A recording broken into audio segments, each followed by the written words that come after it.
Hello everyone, what's up? Welcome to Video Games. I'm your host, Captain Video Games. It's time to enjoy some video games. Yeah, I'm pretty sure I saved. Let's go. So, Axiom Verge 2 is a sequel to Axiom Verge. Axiom Verge was a pretty awesome Metroidvania made by one guy, Thomas Happ. And it was pretty obvious, I think, in its Metroid stylings.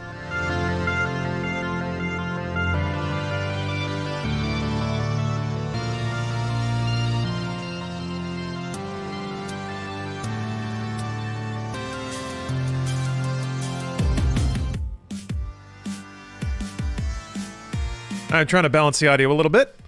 But luckily, we also have a demo loop so we can learn about the lore. In the year 2007, a young scientist, Dr. Elizabeth Hammond, revolutionized the world as we know it with the invention of the first ever Ansible, or superluminal communicator. Zero latency computing soon became the standard and Hammond Corp a household name. But in 2053, a bizarre unexplained tragedy befell Jones Station, Antarctica, when an entire research team helmed by Hammond Corp vanished without a trace. Dr. Hammond was with them. She was never seen again. Without its CEO, her company floundered.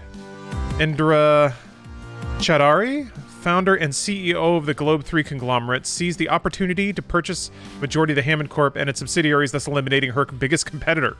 The acquisition included Hammond's original Ansible prototype. When Indra powered it up, she received this message: "Come to Antarctica if you wish to see your daughter again." As it happened, Globe had just inherited Hammond Corp's contract for the defunct Jones Station, Antarctica. What would she find there? God, the hyper-grainy, hyper-compressed art and images. This does remind me of the intro sequence of Super Metroid a little bit. Not quite as stylish, I think, but... Super Blastex, thank you for the 30 months of resubs. So there's your lore. I remember some of that. The original Axiom Verge was actually really trippy with its story.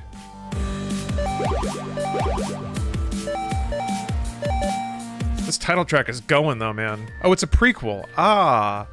I was about to say, some of that stuff sounds similar, but I don't remember those, actually those lore beats in the original game. I finished the original game. I really liked it. It was trippy though. It went to some weird and metaphysical places, which I guess, given the technology, kind of makes sense. I felt like I was too dumb to understand some of the first game's story. I think it was just really, it was really out there. It was very like borderline. I get it. Like I think it was sort of written in the style of a bunch of sci-fi authors that did a ton of acid and basically fried themselves out. There is a kind of psychedelic science fiction that is a whole genre. Like Philip K. Dick actually wrote a lot of that later on in his career. It's who I associate with it. Most people kind of associate the like, whoa, crazy like head twisty stuff of the films that are kind of based on his stories, but he did a lot of drugs. And the story of Axiom Verge kind of reminded me of some of his more like burnout writing. It was interesting. There was still a thinking brain in there. Just certain pathways had been sort of forged. So anyway, yeah, Axiom Verge, I don't know that the plot was even intended to make 100% sense. Unless you adopt a very sort of non-traditional view of consciousness and technology and a lot of that stuff.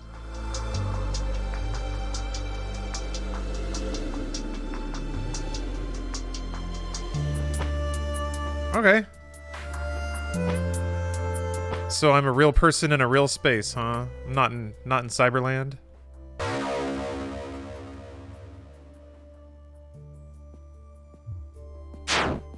Alright. What's up, PJ? As usual in Grand Metroid fashion, you have to go left first.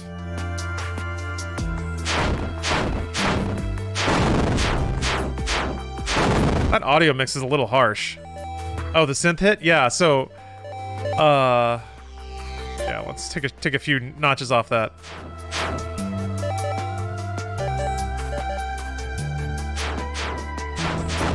Yeah, Metroid has a very pleasing level up chime. Accordingly, Axiom Verge has a very good level up chime. I don't know that I call it pleasing, but it's certainly like a And then, God, the soundtrack.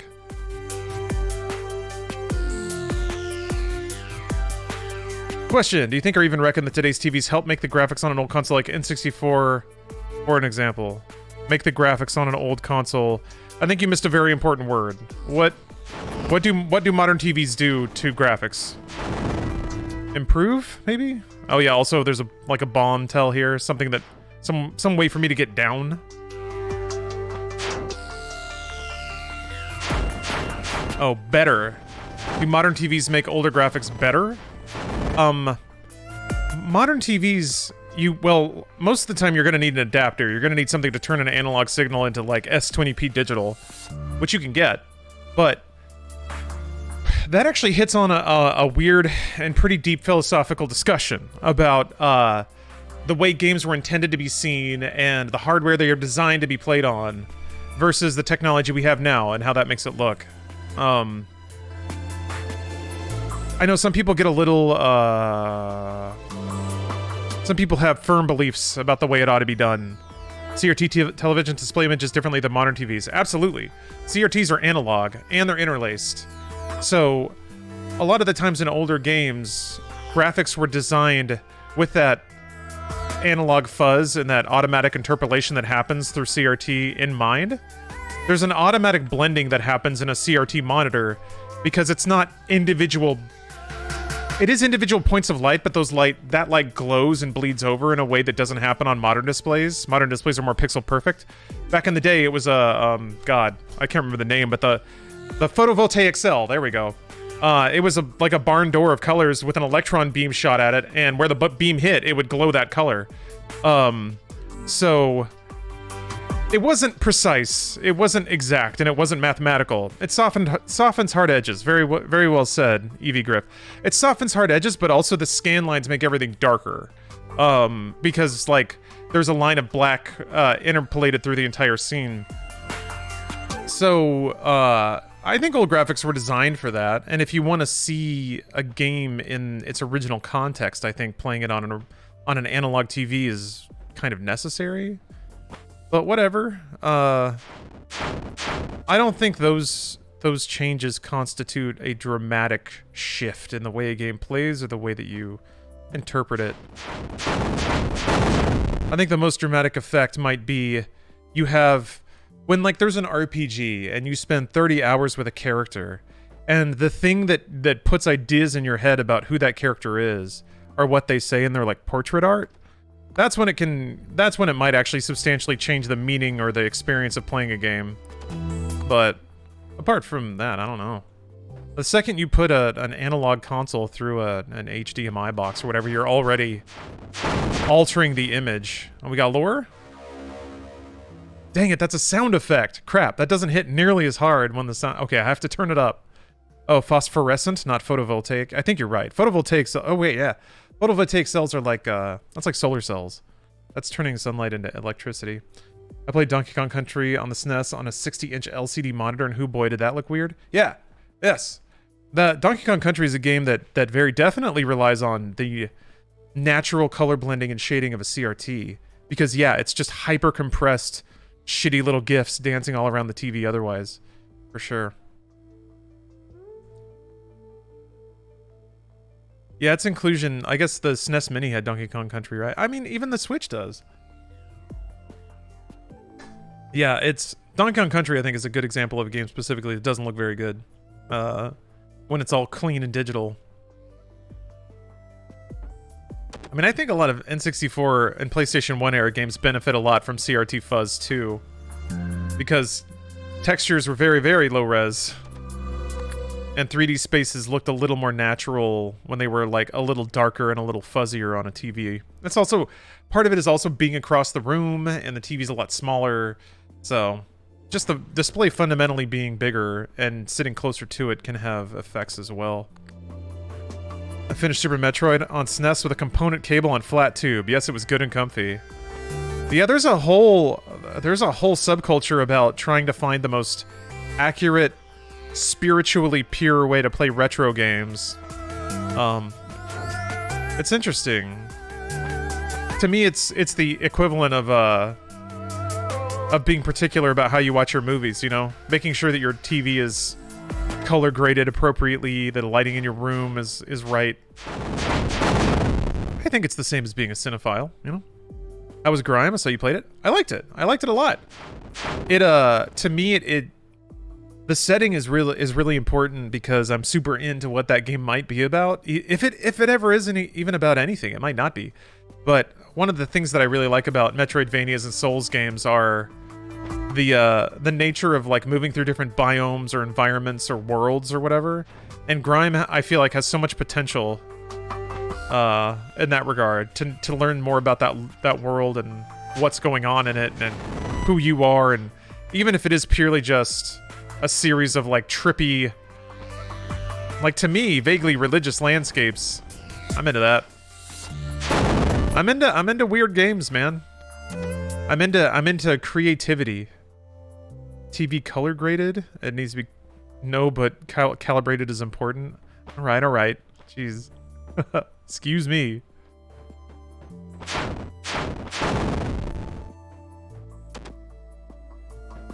I'm obviously not a cinephile. I don't give a shit. I got the power on, huh?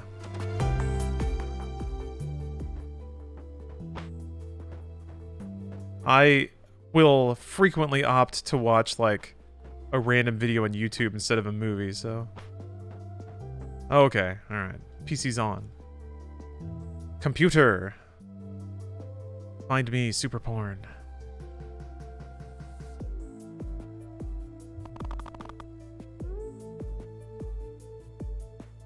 I'll play your game. We already got secret doors?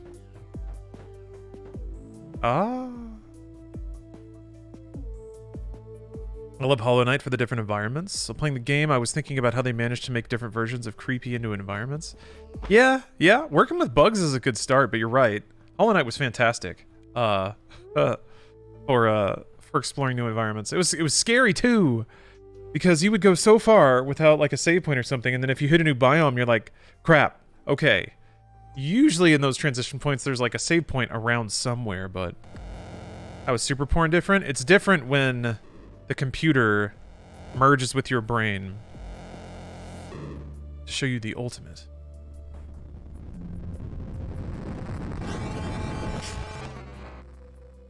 Alright, am I in the simulation now? Is that what we're doing? I remember played Paper Mario 1000 Year Door on a GameCube on widescreen, and it was stretched a little weird, but it was fun, so I didn't care.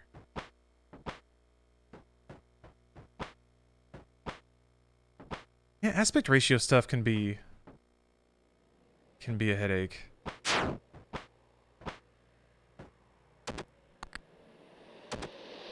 Now your Mario is just like super wide in your head, always will be. Wide Mario.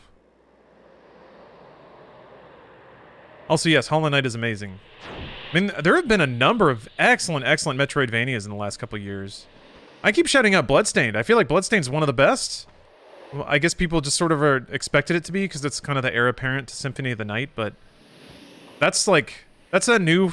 And there were even 2 like mini Castlevanias along with it, and they were both really good too. Crazy.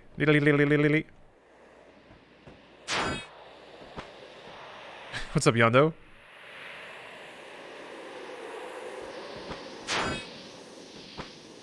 Played the shit out of Bloodstained. Is the lore worth it at some point? I'm really glad they have a lot of it. Because that, again, is keeping with Castlevania tradition, but...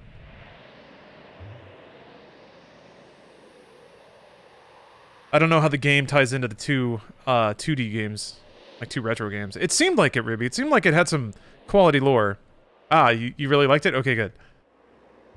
Solid game. I think it's on Game Pass, or at least it has been for a long time. Also, hey, Pop-Tart. Yeah, hope your shift was good. Oh, we got realistic lighting. Oh, Messenger? Oh, yeah. Messenger does kind of become a Metroidvania. Messenger's fun. Like, it kind of tricks you into thinking it's just a pretty straightforward 2D Ninja Gaiden knockoff, and then it goes all open world on your ass, and you're like, huh?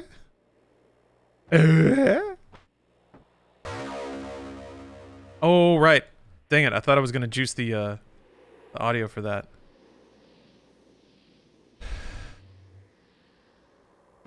It's kind of a Zelda throwback.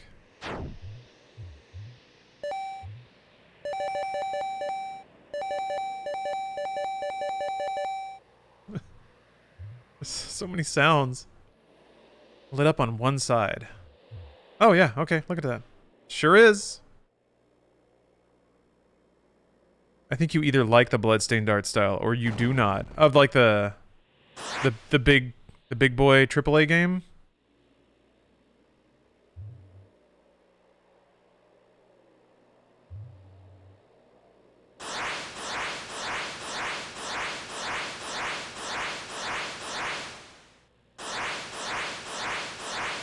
Love the first Axiom Verge. It was scary yet captivating. Fucking great.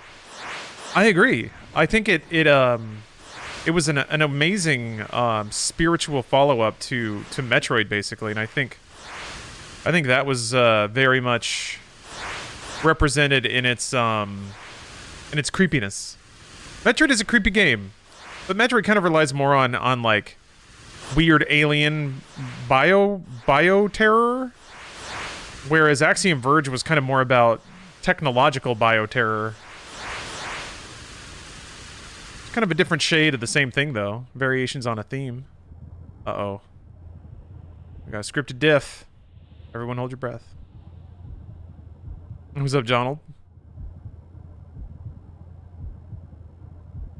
Is Bloodstain considered a AA game? Triple? There was a day it would have been double or AAA, but I guess I don't know. Since the high-class HD TVs have come out now, I'd still like to play the old games on today's TVs than the 34-inch ones, yeah, I guess. I mean, I would too. Don't get me wrong. I am not a purist in that regard. I don't need, you know, a 85-pound, 24-inch Sony Trinitron set up in a room somewhere.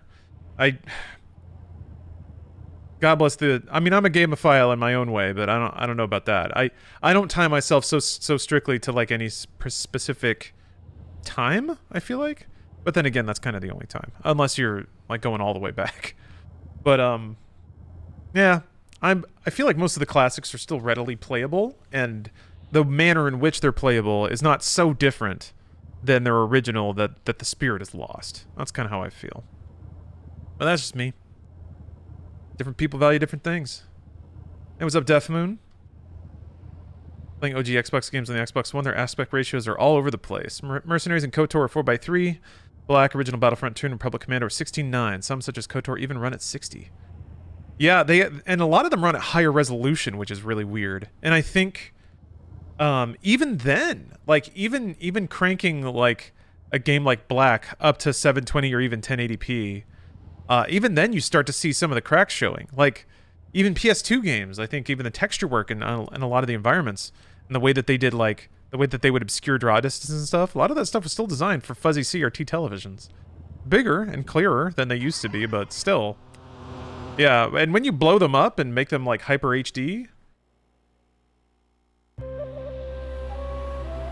I actually think that, like, PlayStation 2 era games suffer more from being viewed as, like, on an ultra clean HD display than maybe pixel games do. This music is going though. Hold on.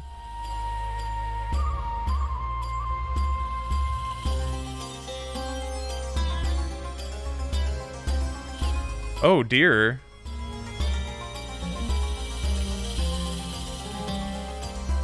Amashilama? A new wielder. Ooh. I have a ghost lady? Called me her wielder.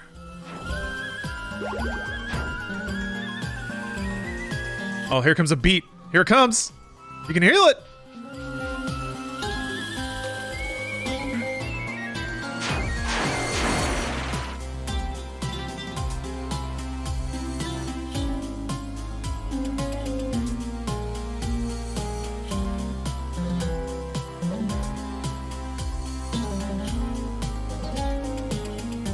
It's...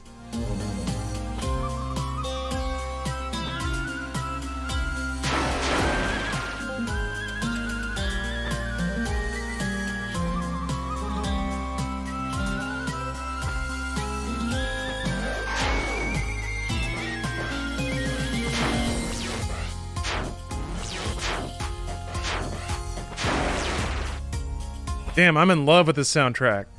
Oh my god. I'm pretty much in the same boat as you are on this. I just like to see more than just squinting my eyes so hard at a tiny screen.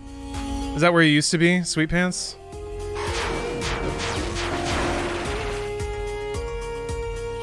It's weird to think about.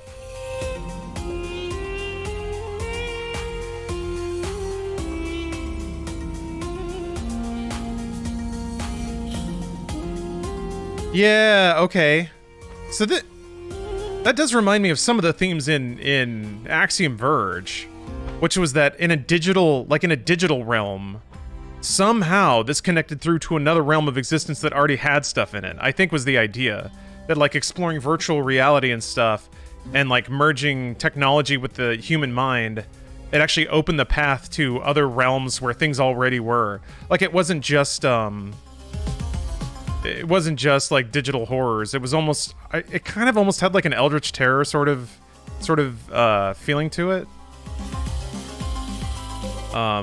Sweet Pants, that's the case at times. Yeah, I feel like that was less of an issue back in the day because games relied on text less because they couldn't have as much text in the game. So storytelling was done via sprites or pantomime.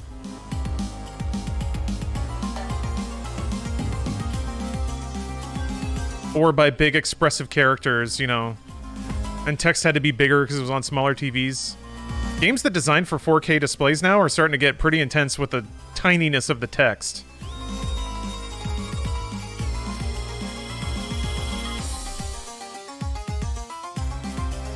And these bass kicks are getting me.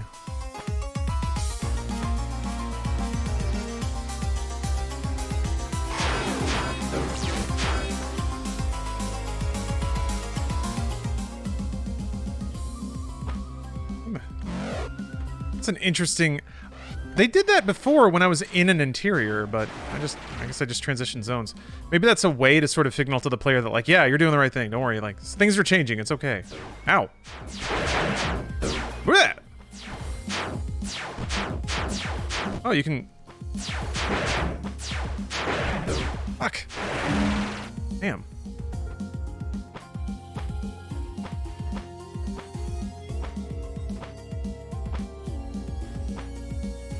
The soundtrack is so awesome, you guys. I mean, the soundtrack for the original Verge was really, really good. And I am very pleased that right out of the gate, some pretty big heaters. Yeah! Okay. It's over here again.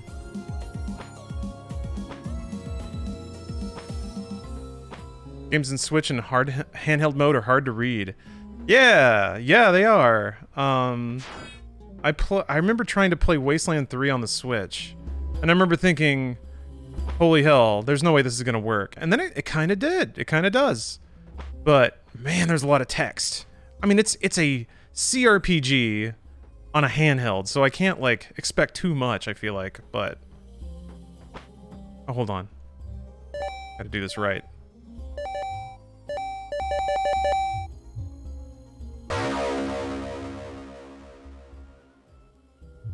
Good stuff.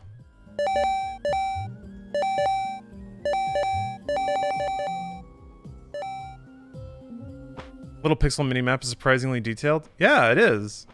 It kind of doesn't need to be. I mean, it's nice, I guess. I just hope that it doesn't ever actually obscure the information that I need, which, I mean, the rooms are pretty easily detailed there, so. But, like, that detail doesn't... Like, you can't see platforms, so it doesn't... New body's too dense to float. Am I a robot now? Should no longer need to breathe, which should help. Okay. So yeah, it's more of that, where it's like... when it comes to what I remember from the themes of the original Axiom Verge, it's just being told after the fact in a cursory way that a weird part of your humanity is now gone. Oh, I see. Okay, the compass just points to upgrades and pick-upables. That's an interesting mechanic to have in a Metroidvania. Usually you have to lean on map design really hard to play with the player and sort of like hint at them that there's items around.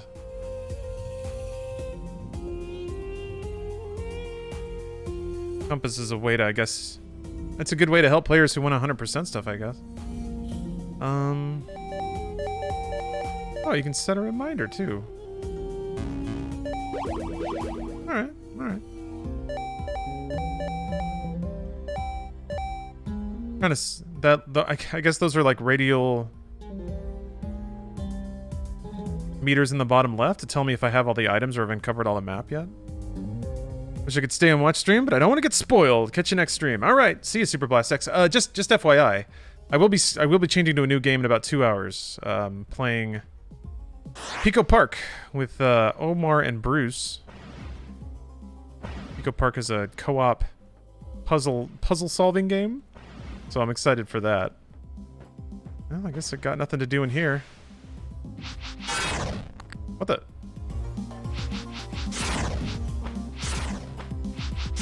Okay. Can you get back to me? Oh yeah, that's right. There was that. There we go. Okay. There was that one switch next to a beam door that I can hit with a. And give him the rang. Behold, Metroidvania.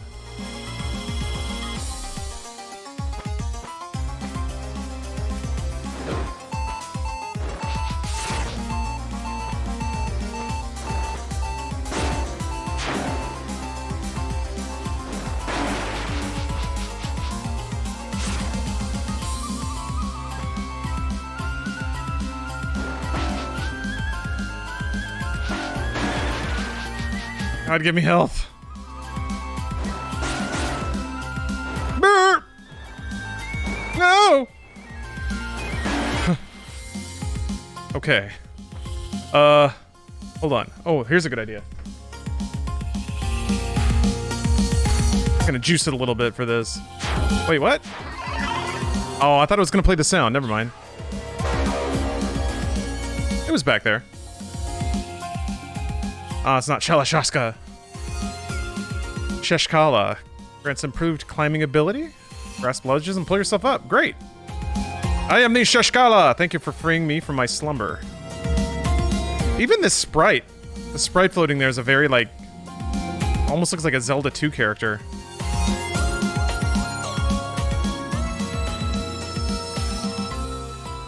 Hey, Josh Guy. Thanks for the sub.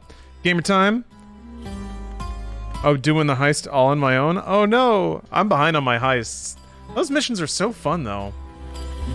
Oh, Air Just Splitting, thank you for the sub, by the way. Didn't explicitly thank you for that.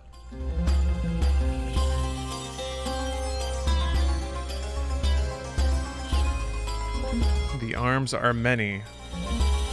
I wield the arms. That sounds cool. That's a nice little mantling animation there.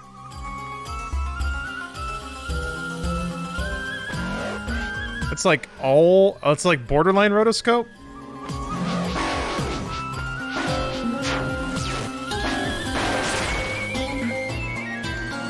Hey, what's up, Crap Foam?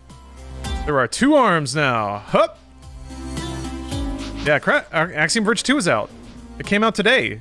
It was like a surprise announcement at Indie World from Nintendo this morning. Yep. I really like that animation. I don't know why. Yeah, like... the map being detailed like that is nice, but I don't know that it actually helps it do what a map needs to do.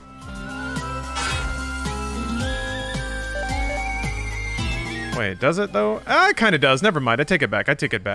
I was actually looking at the colors wrong. I thought dark blue were the platforms and light blue was not. But no, actually that does help because it does sort of tell me the layout of a room. Kind of like Hollow Knight. It's weird. Hollow Knight would do that. It would have a room that looks like a rectangle, but when you actually get into it, you have to do like this to get through it. So it's one square, but it's actually one really, really, really long hallway with a ton of chompy bugs that like to sap away your health. Heyo!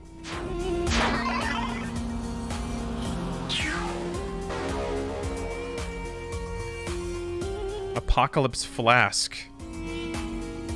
Augment abilities by 1 point. I got points now? Oh, cool! Huh. So we don't have, like, health upgrades. We get points. Alright.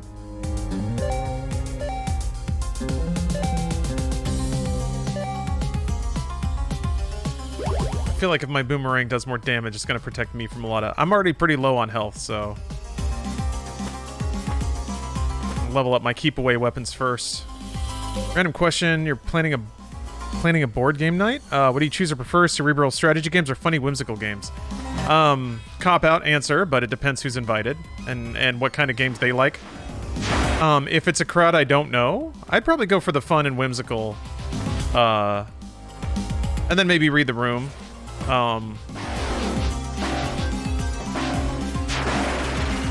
If they're into it, then let it ride. If they seem bored or they're like too smart for like apples to apples or something, which is kind of me, like that's me, then maybe you can bust out something a little more intense. The beat is a bomb. I agree. Richard Tricky Dick Nixon. Very accurate observation. This game's soundtrack is... it's slapping and plapping. It's slopping and plopping. Gripping and ripping. Is that cabbage going to attack me? Cabbage? No? Okay. It is health-giving cabbage. I guess all cabbage is health-giving cabbage. Does that have more health? It does! Okay. That was weird. Is the music just looping? First soundtrack was good too. Yeah, so, you know, believe me, I've been gushing about the first soundtrack. Okay, I went here. I guess I was supposed to... okay. Going back to the zone, it repeated the music. Oh my god. Oh. I thought it was... there's no fall damage. I have a robot body. Hello. Welcome to my tower. Let me show you around. Here's the right side. Here's the left side. Whoop. Watch out. There's no hand railings. That's part of the tour. Whoop. God. And then we're back inside. So, like a cup of tea. She's got ponytail physics. Swoosh, swoosh, swoosh. It's interesting because the main character is so desaturated. This whole game is kind of desaturated, actually. Axiom Verge wasn't super vibrant, but...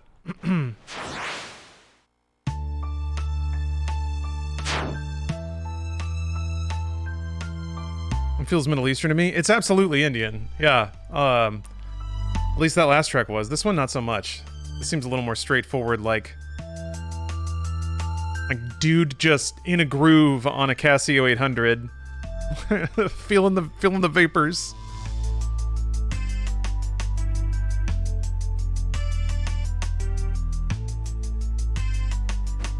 Isaac, you're trying to pick out the TikToks, huh? Maybe you can be my TikTok curator. You and only you send me the clips that you think could be TikToks. Dear Ernest, I know you will probably never have the chance to read this, but I'm writing for my own sanity. I am happy here. Looking back, it is hard to believe I ever worried so much about all the bullshit of the whip. Alright, that's not the button. To read the rest of it, I guess. No, that was the okay button. I guess there's another... notes, here we go. Dear Ernest... D-pad, that's what we need. Oops. The bullshit of the real world. Work, rent, taxes, the stupid rat race. It was hard at first, but now I'm actually glad they destroyed the stupid freight elevator. You didn't think the Antarctic job paid enough, and probably by now you're thinking you were right. What you never will understand is that whether or not I ever see home again, the decision was still mine. That alone makes it worth it to me, Augusta. Well, eat it, Ernest. Augusta ain't losing sleep over you, bud. I'm close to the Heavensward content in 14. A little bit to go to the post-Realm Reborn stuff. Post-AR stuff seems to be getting more interesting and is actually holding my attention now. Okay, that's good. Yeah, I mean, I guess I don't have much of a right to talk about it. I haven't played it in forever. Oh. Hello, other person.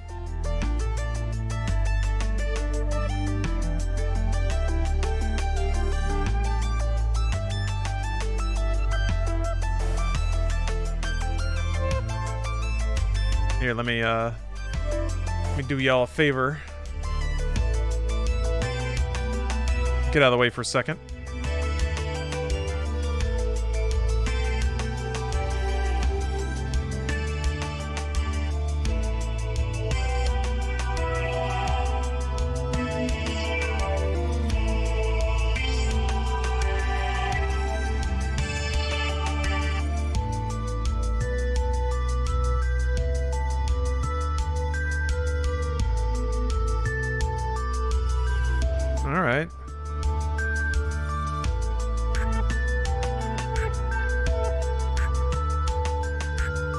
Okay, cool. All right, so that is a literal explanation of what's going on. Whoops. Forgot I had MediaTek plopped in here. So you guys can't hear MediaTek right now, can you? Can you hear that video playing? That's so weird to me. It ought to be playing. Yeah. I mean, that's good, but also confusing. Actually, wait, I might have a theory about why that... who cares? I'll fix it later. Companies lay off thousands, turn profit. Shocking. December 20th, 2044. As millions are plunging into poverty, the economic crisis has nevertheless surfaced a clear winner. Big business. Despite collectively cutting more than 300,000 workers, 47 of the top 50 publicly traded companies posted a profit this quarter. Quote, either we eliminate 10% this year or 100% next year, said CEO Indra Chaudhary. Oh, me. Seemingly tone deaf to the plight of thousands of Globe 3 employees laid off since the onset of the crisis in 2043. Her company raked in profits of $232 billion since then. Okay, so I am straight up playing like CEO techno genius. I am Lady Elon Musk. I'm Indra Chaudhary. And I call people boners on Twitter or whatever. Shut up, boner. I make $1 billion and I whip up my phone and I troll some asshole on Twitter. That's what I do. Bossing it. Oh, great. Gosh, that's an intense sound effect. You're playing Girl Boss? Yeah. Girl Boss 2, Boss Harder. Damn, am I getting... So wait a minute. This seems like I'm getting extorted to help the machines invade. That's what this feels like. Next sector 23-3.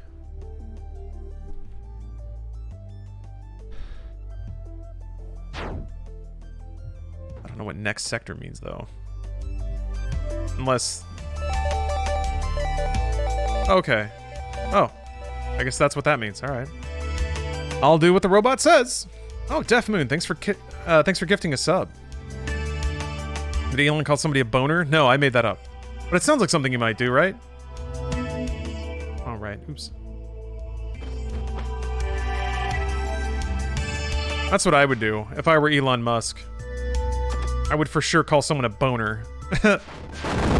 And then I'd wake up, I'd like really enjoy waking up the next day and watching people like try to figure out what I meant by that.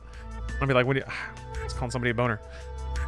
Ooh, Hammond Corp posts record losses, updated May 12, 2049. Hammond Corp lost a record $57 billion in the fiscal year ending in March, the company announced today.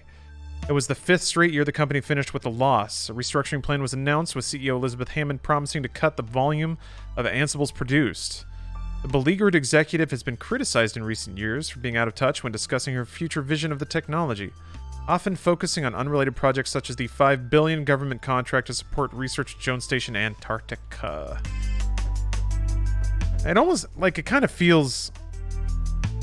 Everything in my head links back to Doom, but that does feel a little Olivia Piercy of, what is that? What is that? What is that bug? What are you?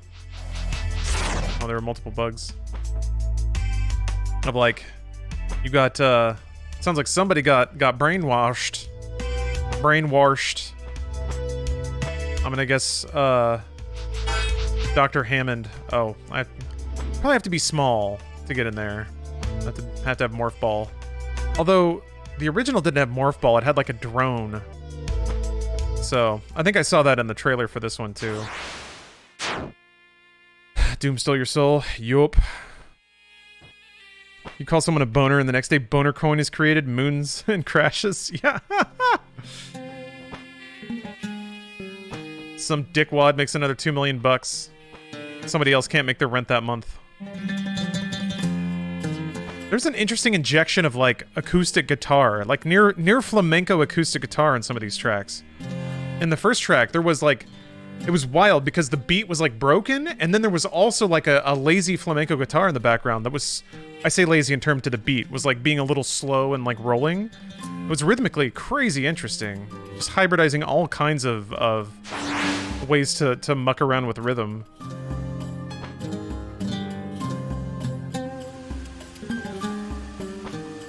Glow Magic, thank you for the sub.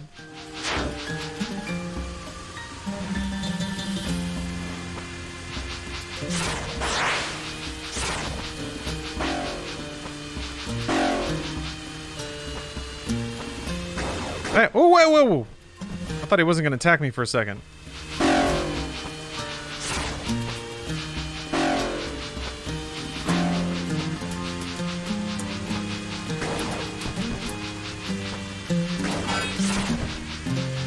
Yeah.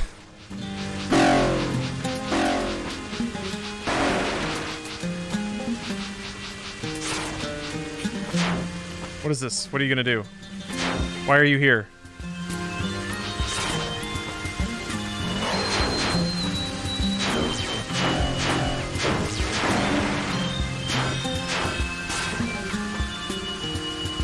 Game only on PC? No, it is only on Switch. Switch exclusive for the time being. Which is weird, because I think the original was like a PS4 exclusive for a minute.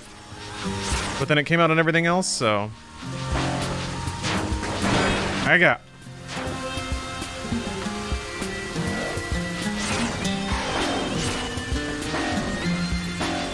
Man, I upgraded my ranged attack, and it still takes 4 hits to kill the basic guys.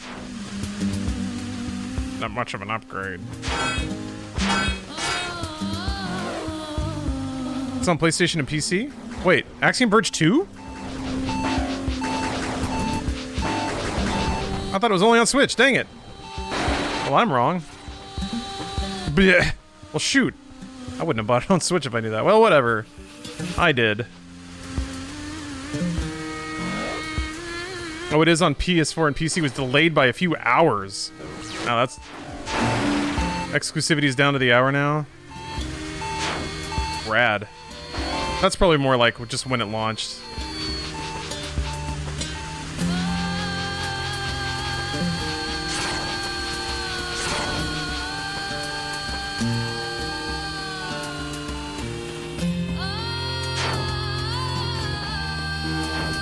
That doesn't restore... Oh, I was about to say.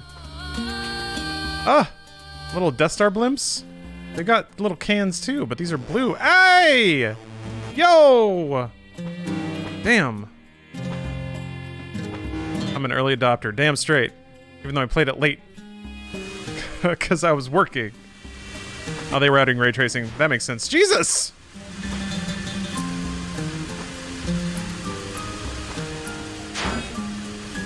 The soundtrack is so ace, though. Oh my gosh. I'm definitely gonna be listening to this. Ow! Like go on a walk or something? Good walking music. Oh, you can hit the... What happens if I blow up the can?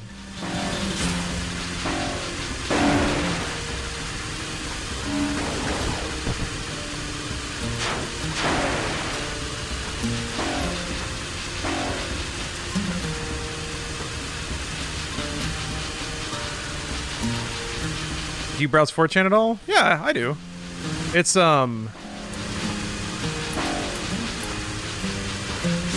4chan is kind of as an early warning / indication system as to the things that people are mad about, I've found.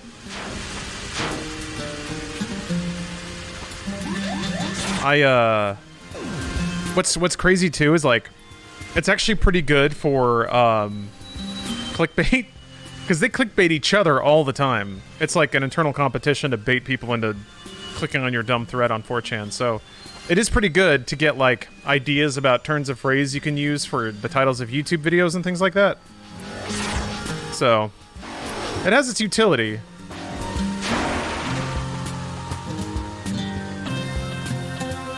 I don't do it anymore. I can't do it. I'm also not in the media, so I'm blessed. That doesn't really bother me. I guess to some degree, it's good to remind yourself that there are, like, angry monsters out there. How does that work? 4chan seems angry about everything and anything.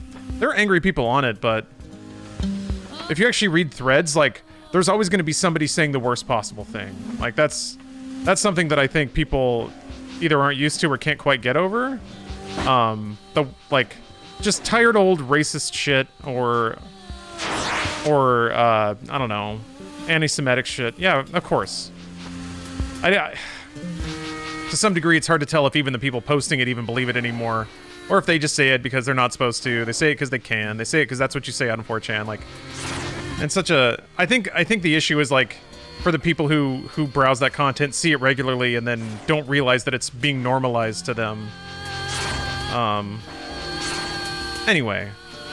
It's really not that hard to, like, suss through that stuff. I mean, Reddit has that too. It's just the boundaries are a little tighter in, that's all. Pretty much, I mean, Twitter? I don't really see anything, like... I don't really see anything worse on 4chan than what you get if you just look at replies to any given Twitter thread. I mean, stuff gets reported, but people just make new accounts, so it's like... Whatever. Oh, you started saying some things you say on 4chan in real life and Newgrounds and stuff like that? Yeah, there's definitely something to be aware of about how, like, what you're around and how it influences you and changes the way you think or the way you talk. I won't claim to be above that stuff, but I'm fairly certain I can view it and it doesn't really, like, stick in my brain. I haven't seen the N-word on Twitter. I mean, that's true. That stuff does get scrubbed pretty quickly. Yeah. You will see just more, like, full-bodied, full-throated, like, got a running start racial slurs on 4chan. Let's see here. Would you happen to know any of the possible reason why this game and the first one are on all platforms but Xbox? I'm not pissy, just genuinely curious about the stuff, and I like your insight on things. I have no idea. Malcolm, the answer is that it could be literally anything. Could be literally anything. Could just be like... It could be something so mundane as the person who clicks the button is on vacation and people didn't think about it. Or just something silly like that. They didn't... Like, the graphic they submitted it's like 1 pixel off, so it's causing the backend to not let it publish at the right time. Who can say? Or, who knows, maybe they were negotiating for a Game Pass thing, maybe they still are. And they don't want to release at a price on the platform, and then, like, have it available for free after that. Just a theory. Oh, Axiom Verge 1 US and Xbox? Wait, it is there or isn't? Ooh, infect enemies. Oh, what? Oh, that's cool. Okay, and you can just kind of hold it, too, as you walk around, so that it'll, like, warn you when something's around that you can actually interact with. And you let it go? Alright. I might be wrong, but I feel like Sony pays people to not publish on Xbox. Well, they wouldn't say it like that. They would say that they're buying a console window exclusive. But yes, essentially yes, you're right. That literally does happen, it just, you don't say it like that.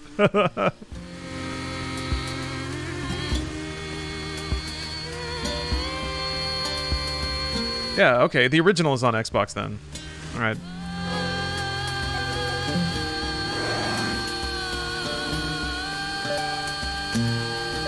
Rotate to the next item? Cost is 20.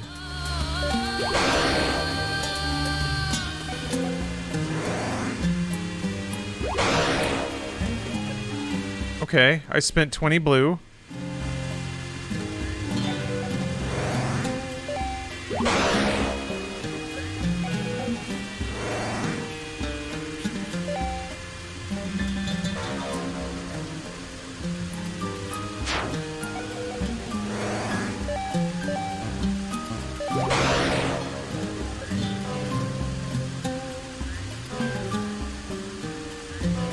Oh, okay.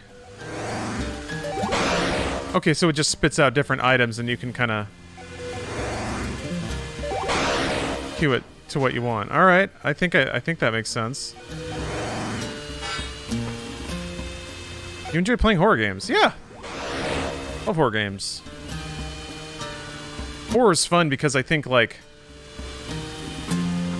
Oh, that's neat. Slight impacts. All right.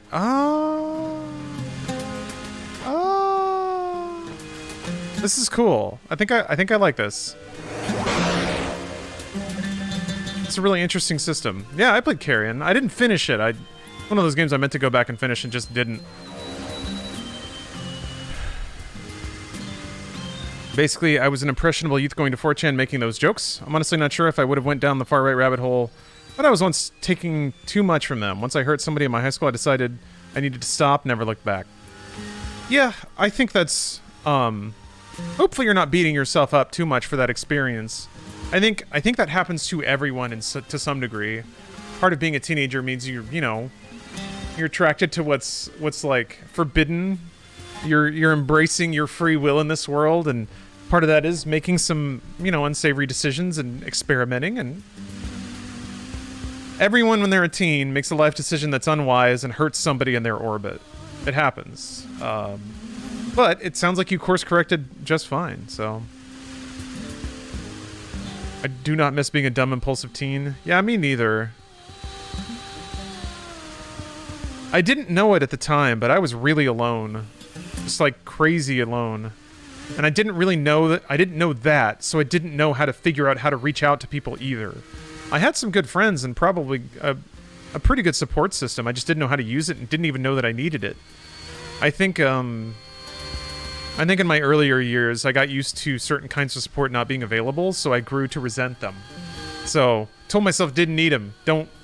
That's for other people, It's a phase. Yeah, of course. I'm just describing what led to my edginess, And then, yeah, I was on the internet. For me, it was the Something Awful forums. That was they were pretty edgy back in the day. This is like pre-4chan, I think. I remember 4chan starting in like, what, the early 2000s?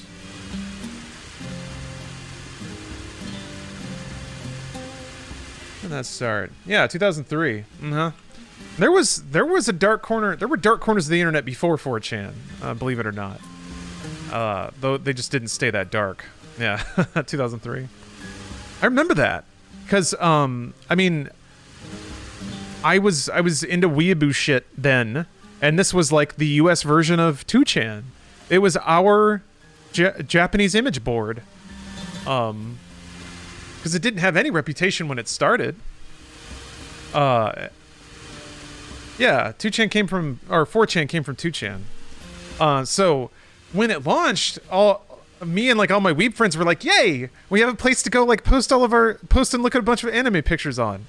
And then certain groups sort of took it over. It's actually really fascinating. There's been a lot of really interesting sociological retrospectives done on the evolution of various online communities. Something Awful, I think, is a really interesting one because it was sort of 4chan-like, but then they had to implement certain policies to keep it alive, to keep the pedos and the Nazis out. And I think a big part of it was just straight up banning the unsavory people. 4chan quarantined. They put them all in the political board, which was bad. It gave them a clubhouse, and they organized from there. So yeah, lesson learned. If there's bad people in your community, toss them out. You lose nothing. It's so wild how little you lose. The people who insist, you have to put up with us because we're everyone. You just, nope, shut them up. They're gone. Suddenly life gets easier. It's crazy. Oh, oh, thank you, Jail Burrito. Yeah, I don't know. I tried to save certain stories like that for the podcast for moments when they would be funny but also have some kind of meaning. Like, I don't necessarily want too much about my past to become merely the punchline of a joke, but some of it is worth laughing at for sure. Let's see. We got lore though. Got to direct it back to the game. Oh yeah, E-fucked. Yeah. I mean, there's like faces of death and stuff like that. There's some bad places on the internet in the olden times. Wind 558, thank you for the resub. If you find this, it means I didn't make it. Warren asked me to head to Jonestown for help. The drones are all over the mountain and have put up a bunch of gates. You can't even get to the Euro camp now. Warren thinks if with some heavy explosives we could blast a detour through the rocks. Huh. We don't have much that's combustible other than diesel, but something Malka read makes her believe there may be munitions in the ruins under the lake. Oh, I think we got a hint about where to go next.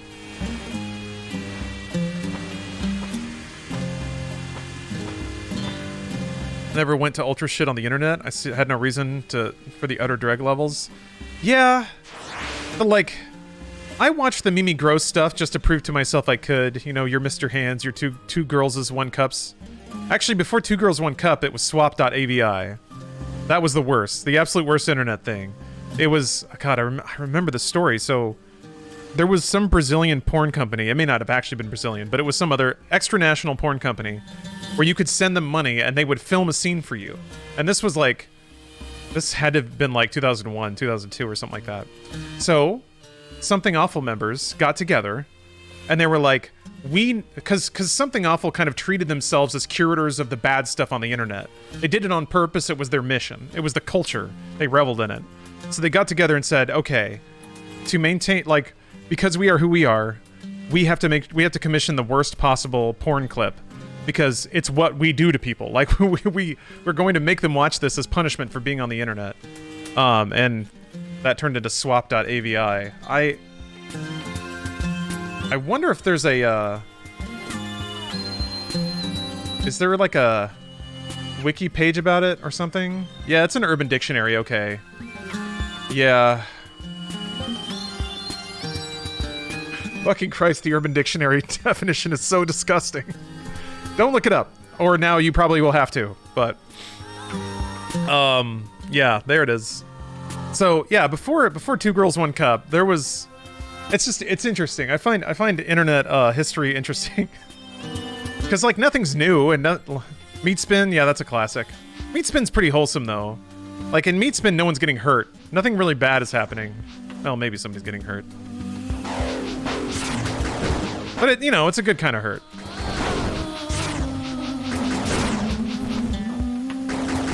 Damn it.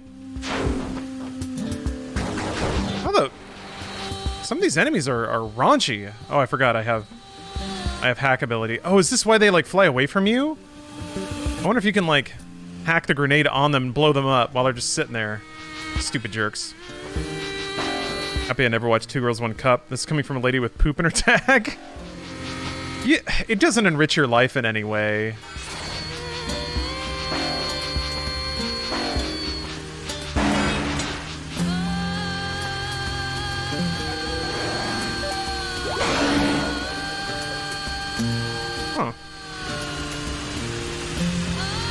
It also, like... It's still got worse than that. It's still got worse.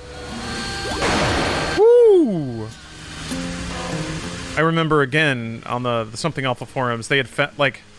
Yeah, it was like botfly stuff. It was pretty popular for a minute when it came to being like, welcome to the internet, here's the worst possible thing. Oh, Pain Olympics? Yeah. Alright, we don't have to hang on this subject. I'll keep being ignorant. That's fine. Again, none of this particularly enriched or changed my life. I suppose one thing that I've always tried to maintain is sort of knowing about that stuff does, I think, let you speak about the internet in a bit more of an authentic way. It's like one thing to kind of hear about 4chan and what happens on there. I think it's another to see it, because the reality is a bit more textured. People use inflammatory and extreme speech all the time, but believe it or not, sometimes there are semi-intelligent discussions that happen. It's peppered in between like petulant insults, but it can be there. I don't know, ever since NeoGAF split up, there hasn't really been another video game message board that I read. It's kind of sad. I get what happened, but like NeoGAF splitting meant that just everyone on one side stayed and everybody on the other side left, and now neither community is that interesting. Oh, that's neat.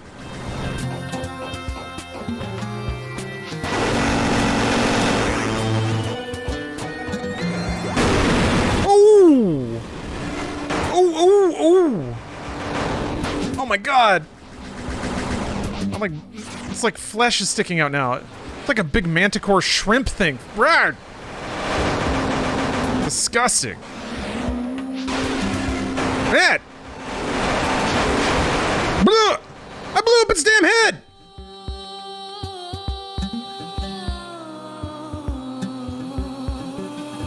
Somehow I didn't get it. Shrimp drone, yeah. I do like, the infection mechanic is really, really cool, though, I have to admit.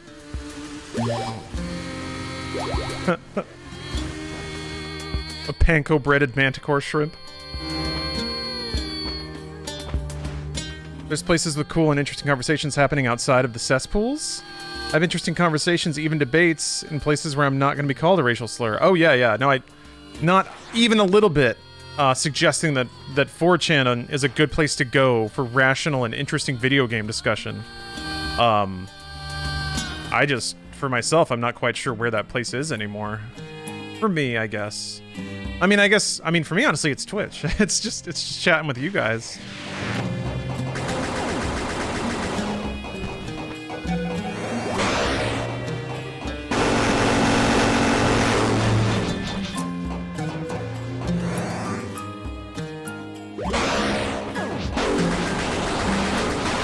Hey.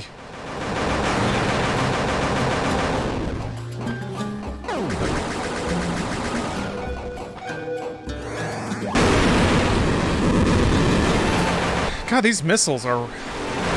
The missiles get me, like, right away. Maybe I can get the missiles with the boomerang or something.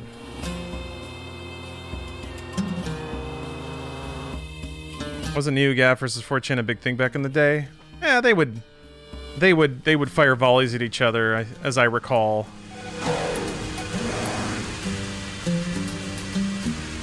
Oh, that's neat. Oh, huh. Woo!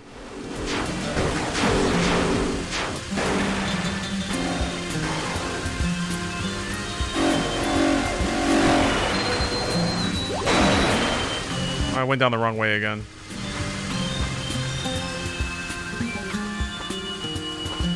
Like the Thanos snap death animation? Yeah, it's pretty neat.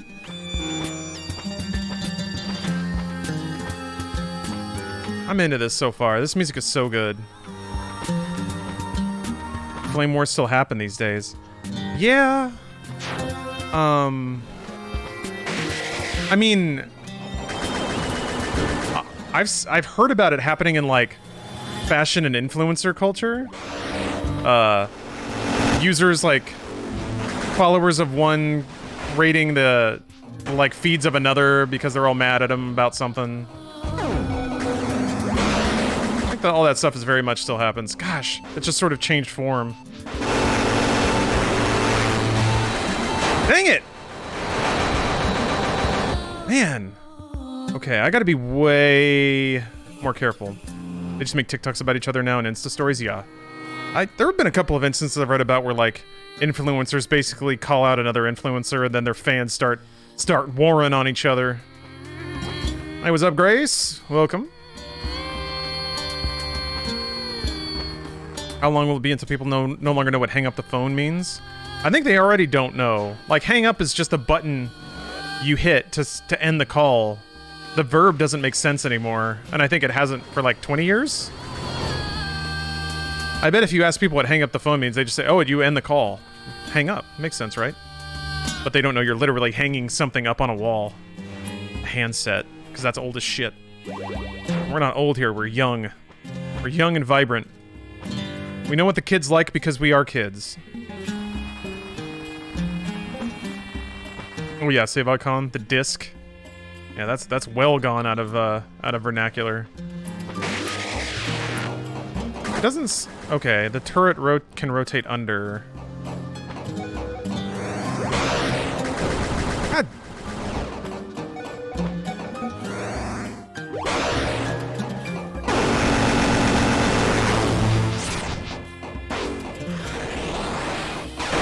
Ah. I was about to say, if I sit right under it, it can't hit me, right?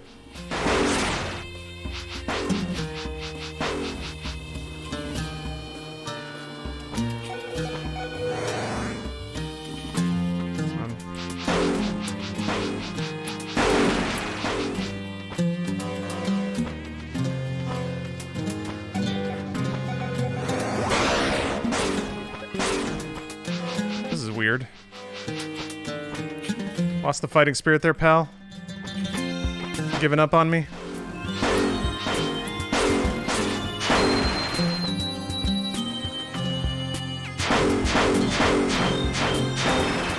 Aw, man. It does have a little shrimpy shrimp tail. CEO power? Yeah. I told it to stop fighting. It had to listen to me. I'm Indra Chidari.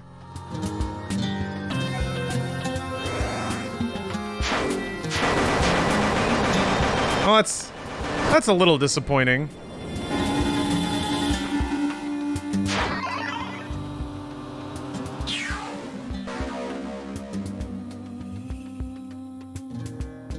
Oh yeah.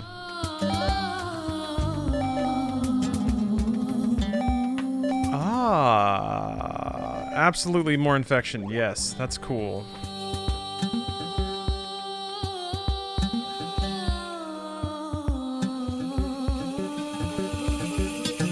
Oh, Swap.avi is Brazilian. Okay. I thought so. God bless those Brazilian ladies. Oh, Two Girls, One Cup is also Brazilian. How exciting.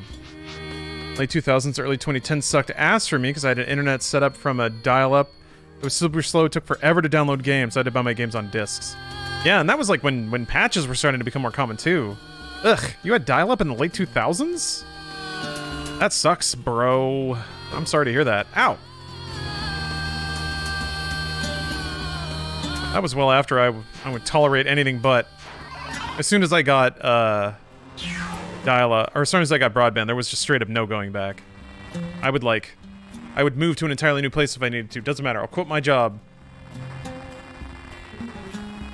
Oh, okay. Damu? Little drone? Hey, look at little Damu there. Little guy.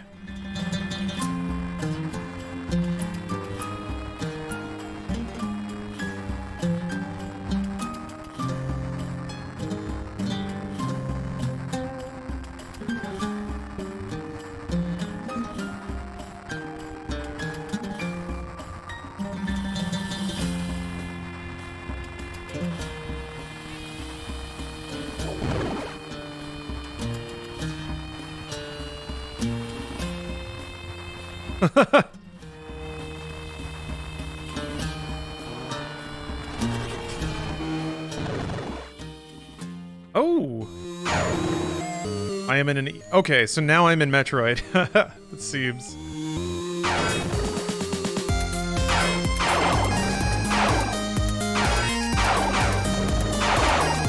Damn.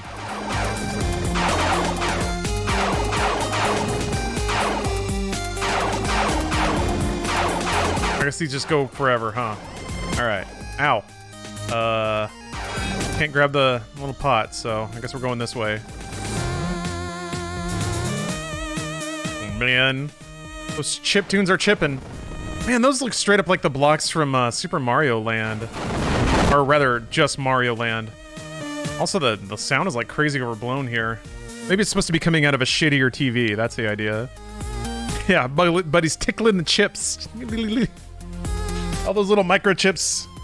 Circuit bending. Let me turn on some lights back here. Get the party moving.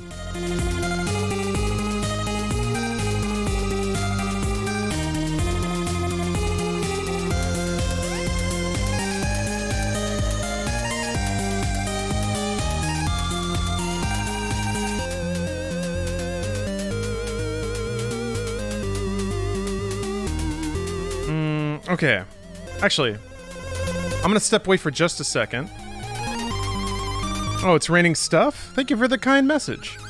I'm glad you find anything I do entertaining. Hold on a second. I've got a... Let's see how this goes. Yeah, there's some real cat jams going on here. Which is why I'm okay. Taking a look at my messages. I appreciate Chiptune as much as the next guy, but the retro games lean into the wonk of Chiptune too much. It's particularly harsh and overblown in this sequence, and I think that's intentional.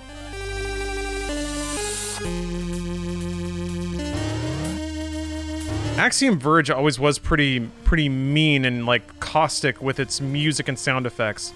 And I think that's on purpose. That kind of thematically fits the game, I think. Because the game is supposed to be about like uncomfortable intersections of biology and technology. So a little harsh shrill on the music kind of makes sense to me. But that may also be me being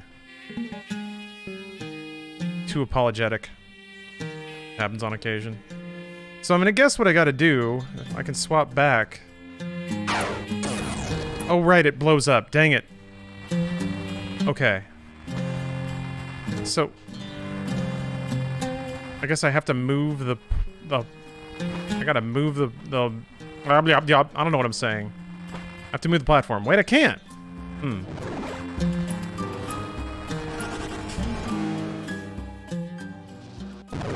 Okay, you can infect as the little guy. All right, I bet you can infect those little flyer guys. Use them like platforms, like the ice beam. What also says click right stick? I don't know what that's all about. What's the purple donut in the lower left steel? I think that points to upgrades and like pick-upable items. So it's sort of the indication in a get. I fell again. I don't know what clicking right stick does. Alright, let's try again. I swear to God, I'm gonna figure this out. But yeah, I think in a given zone, if there's a pick-upable item, it'll glow like that. And it kind of glows on the side of the ring. It's a compass, basically. It glows on the side of the ring to direct you to where those items are.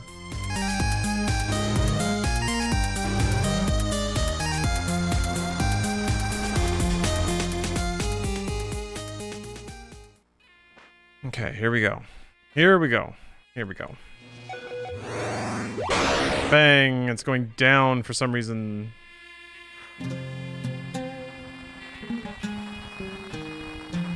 Okay. Now I swap back to her. I hack it again! Point about the patches is right. Even a gig patchman had to wait hours to play games. Me wanting to play Battlefield 3 day one and had to find out there was a patch meant I wasn't playing it that day. Yeah? That's one of those parts of the experience that, like, just went unaddressed because it kind of didn't matter. Like, whether or not there was a patch wasn't going to affect whether or not you bought the game. So, if it doesn't affect the bottom line. Although, to some degree, I guess I don't know what they could do about that. Aside from just invest in trying to make patches more efficient, smaller file sizes and things like that. I know that's been a complaint/request from people for a long time.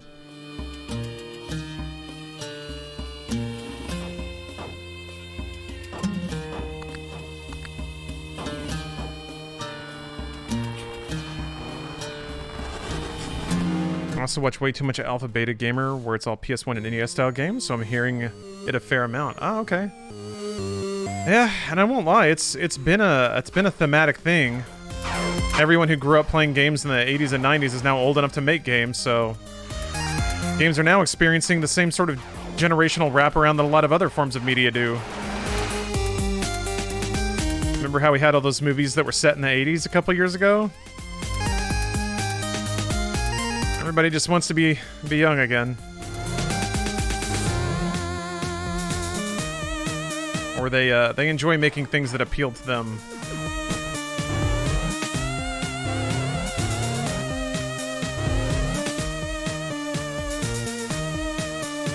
Same thing happened in the 80s, actually. There were a lot of movies that were bizarrely set in the 50s. Either just thematically or literally. Like Back to the Future.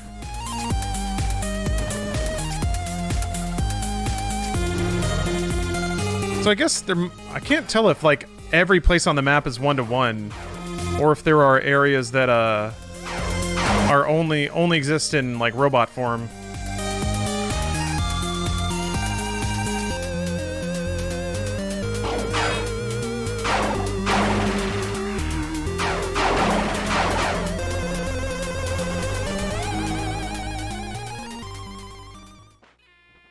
Wait, what? Back here? Huh? What was the point of that? Oh, whatever. Turn back into me. So, Wait a minute. That's where I need to get, though. Go to left and then up. But I did open that barrier, that, like, beam gate. So maybe that opens it up. What's up, Steph? What's that? A chocolate? Huh? Are they in the lawn? Oh, they're just bad mushrooms? What?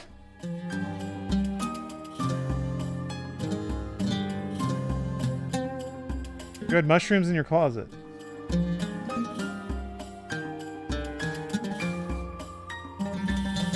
Oh, okay.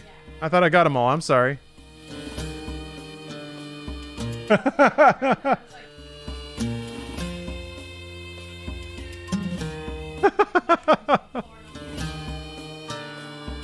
Okay. Magical. All right. For lunch I was making burgers, and then we had Swiss and we had mushrooms, and I was like, "Oh, I'll just saute some mushrooms and we'll have some mushroom Swiss burgers." But in the middle of doing that, I was like trying to I had my toasted bun and I was gonna put one of the beef burger patties on it, but it like bounced off the bun, bounced off the countertop, and then flew right into the sink. So I was like, ah! I was really looking forward to eating that burger. So I like smacked the mushrooms with a spatula, and they like fired across the room. And I guess one of the mushrooms rolled into Stephanie's closet. So there were ballistic mushrooms. The good news is I didn't have very many calories for lunch, so I can still have a snack or two.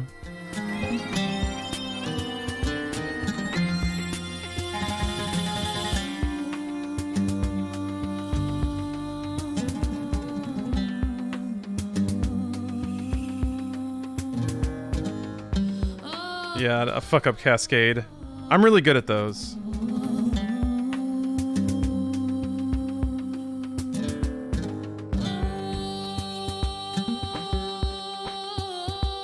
Talk about a trick shot. Yeah, it was like a whole room away. Sometimes when I get really frustrated, I will throw something to like blow off steam, because I think it's fun. And then I usually pick things, well, don't say usually, like always pick things that don't matter. But I understand that can be traumatic, so it's a habit I'm trying to break. But just imagine how satisfying it is to smack a mushroom with a spatula and fling it across the room when you're mad about your burger falling in the sink. Wouldn't that really lighten your mood?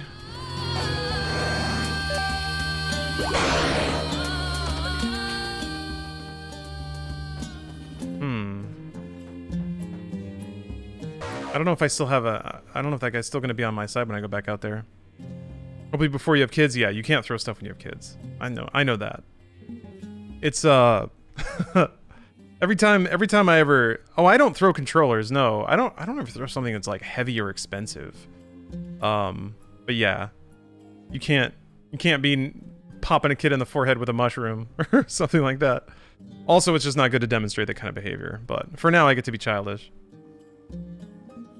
I will occasionally eat things I drop on the floor. I never eat food that touches my sink. Is that weird? Maybe. Depends how you treat your floors. Sinks can have bacteria and stuff in them.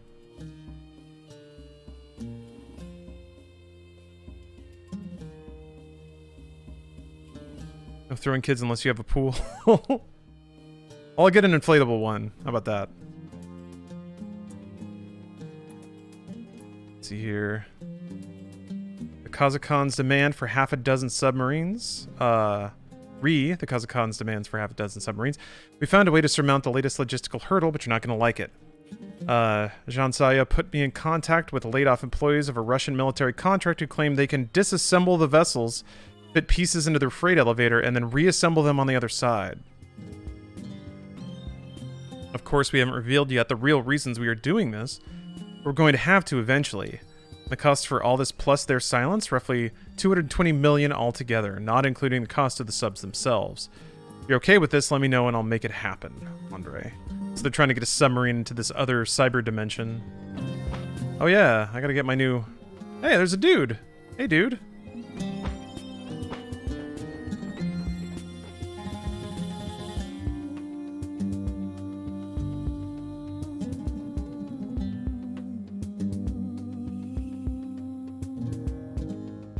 Sounds like a medieval punishment. Young Arthur was acting up, so we smacked him with a mushroom. just like overhand fastballed it right at his forehead.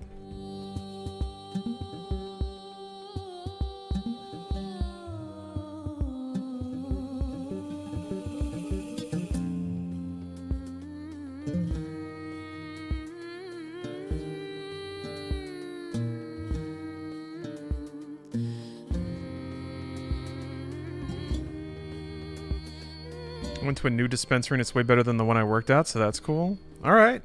Maybe you got a new job on your hands there, JC. Maybe. Maybe not.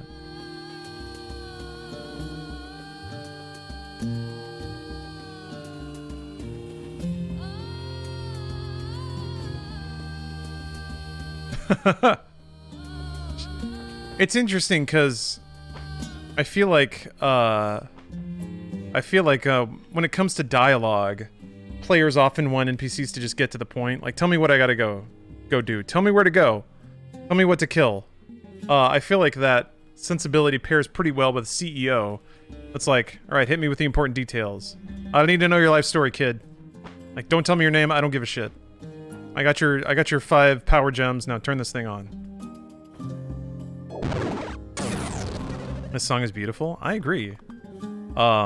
I also like how these machines have the, like, monochrome green on black. Used to be the visual styling of this stream, but I've updated a bit since then.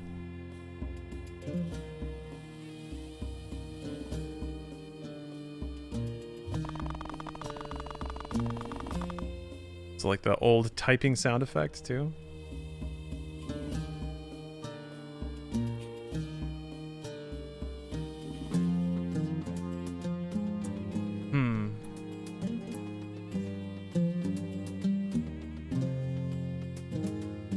Was Jesse like that in Control? I can't remember. Not really, no. Oh, Dr. Sinoir, yeah. People with polar opinions, I don't know. Sometimes I feel like sometimes I feel like I gotta give people a break the first time. I feel like maybe some people are used to talking on the internet in a particular way, and they don't know that it, you know, might be your pet peeve. It certainly is mine. I agree. I am kind of over the cynical dismissal of something that's clearly like, just because it's like 1 or 2 notes away from the exact thing that you want, dismissing it outright as like shit or calling it garbage, and it's like, I don't know. That's the luxury of people who haven't worked on anything to wave it away like that. But at the same time, it is also the verbiage that a lot of people use on the internet to just describe moderate opinions. So sometimes, I don't know, I think people might just use words without thinking about what they are. Yeah. What do Ansibles do in this game? IRC, the term comes from a Ursula K. Le Guin book where they are instantaneous interstellar message transmission. Similar thing in this game. It is like quantum computing.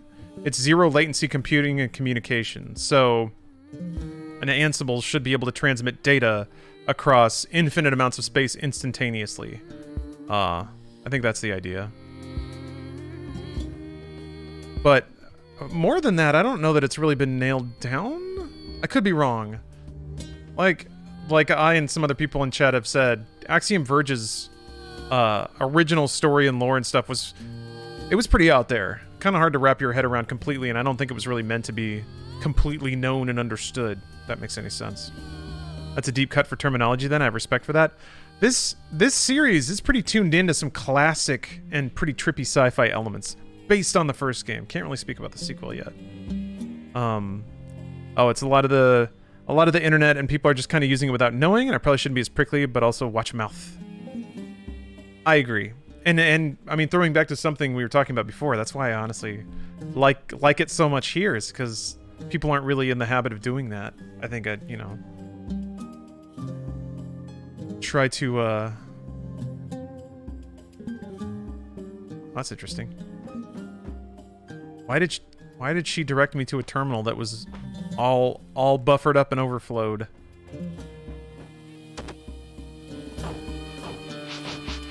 Oh, hey, he's still my pal. Great. Uh-oh. Battle of the Titans. Wait. Oh, how tragic.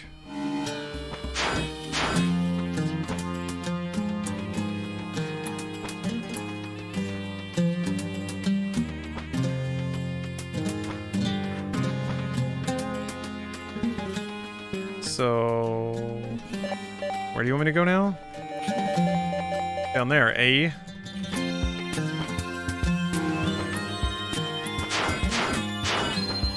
There was a... I want to go through here again. How does it hold up compared to the first game so far? I really like it. Art seems about on par. Music is really, really good, which is great. The operative mechanic seems really interesting, but I don't really know how they're going to use it yet. Essentially, you can hold the shoulder to like make this little orb of pixels come out of you like that, and then things within range you can like infect. And then you get like a menu of things that you can do with them. You can use that to move platforms around. You can use it to flip the allegiance of certain enemies. And that all spends a sort of like an energy resource that you get back from killing enemies or from nodes that drop them.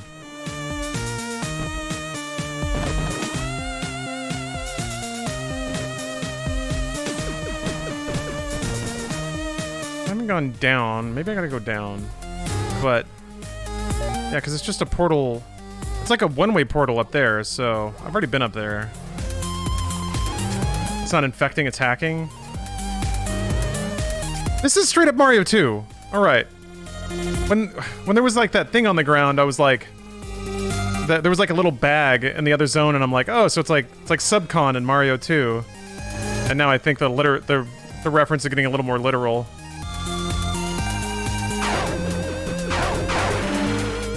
Then again, you know, there are a million video games, so it's possible that sometimes references are incidental.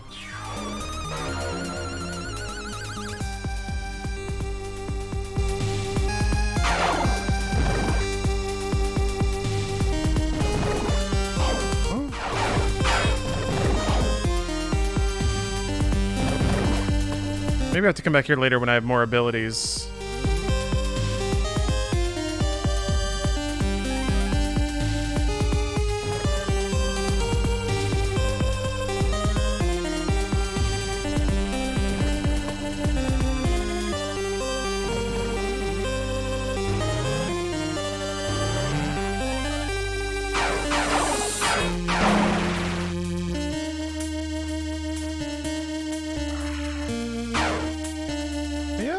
I'm actually have a bit of travel coming up soon, so need some heaters on the Switch. Maybe I'll get around to finally finishing Golf Story. That game is so delightful. Yeah.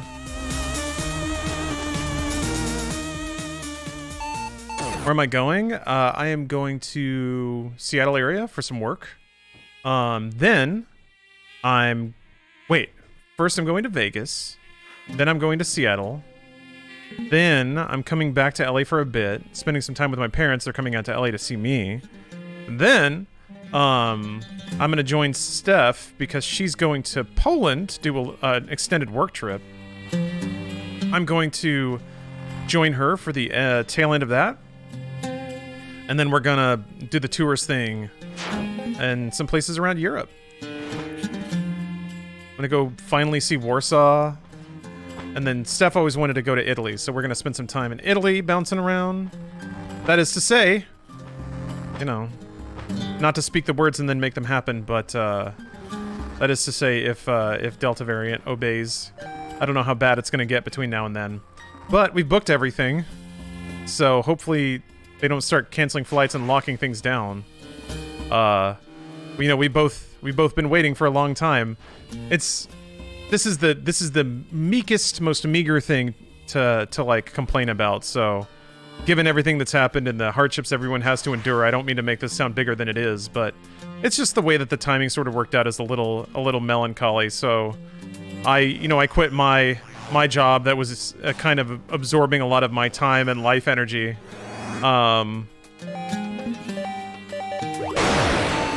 Jeez. Stephanie got another job that kind of enabled her to work from home more, so we got the freedom to travel and do a lot of stuff together as a group, as a power team, exactly when our ability to actually do that in the world was completely, like, locked down. So we just kind of been sitting and being patient and getting our vaccines and washing our hands and waiting to go out and live life a little bit. I always heard Florence is nice. We're going to stop there for a little bit. Yeah. It's a couple days in Rome, 1 day in Florence, 1 day in Venice, and then we're going to spend the last couple of days in Berlin, kind of hopping around by train. That's the plan. Stephanie is deep in the process of researching hotels and train lines and buying things, so I'm very happy that she's doing that. I'm not very good at travel. I tend to be a little more chaotic. I plan the big beats and then figure it out as I go, because to me that's part of the adventure of travel. Stephanie's very much not that way. She wants to have a plan. She wants to know where she's gonna sleep for the night. I mean, don't get me wrong, like I'll book hotels and stuff, but right. The Heretic's Tablet, the exalted Lamassu, our Lord, has given us the divine plans of the ancient kings. The blacksmiths have cast weapons of great terror, powered by the strength of the fire. Damn, that actually got through the noise gate. There's no speed bumps on our street, so it is a drag strip for some people. We may have built these for use against the fearsome Udug, but have only been able to test them on our enemies in neighboring Irikar. Still, I fear it is not long before Irikar too masters the forbidden knowledge. And then what? Will the Udug arrive to find us at each other's throats? One wonders then what tablet breaks off here. Damn you, heretic. Oh, that wasn't the game.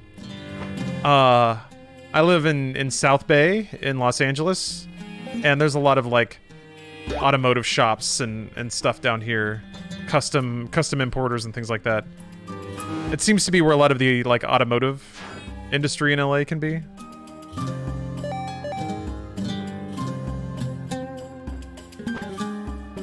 The talk of burgers earlier makes me want to get a burger for dinner. You know what was extra frustrating, and this is something that I need to kind of maybe acknowledge to myself more, is that I was really excited because I thought I'd finally cooked a burger really good. Like I was more excited at the success of my burger cooking, and that was what stung more than just losing the food. Because I was making 2, and I couldn't feed Steph the one that fell in the sink. Maybe I go down here. Let's try it. Yep, a burgy burgle. I burgled the burger. What you gonna do, though? What you gonna do? I wonder if... No. I wonder if my drone can pick up the grenade and then carry it to this door and blow up this sandstone. This really feels like something I need an upgrade to get to, but I'm gonna try it anyway, if I can survive.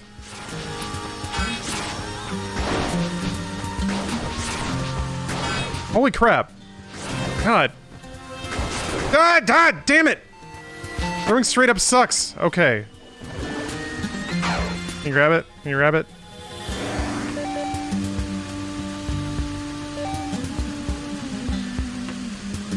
No? Alright. I didn't...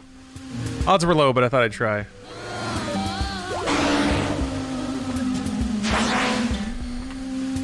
Use the ball bomb. Ah, forgot about the ball bomb.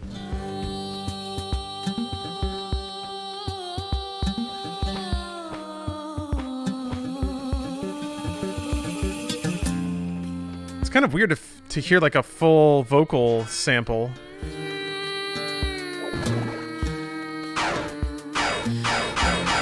No?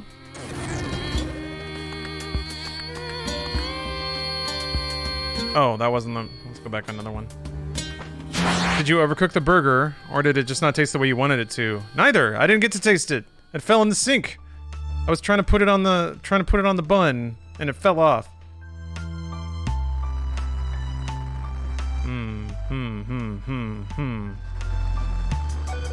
Oh, shucks. Dang it! Okay, well, now I know what to do with those. Well, I have a few switches to go back to then.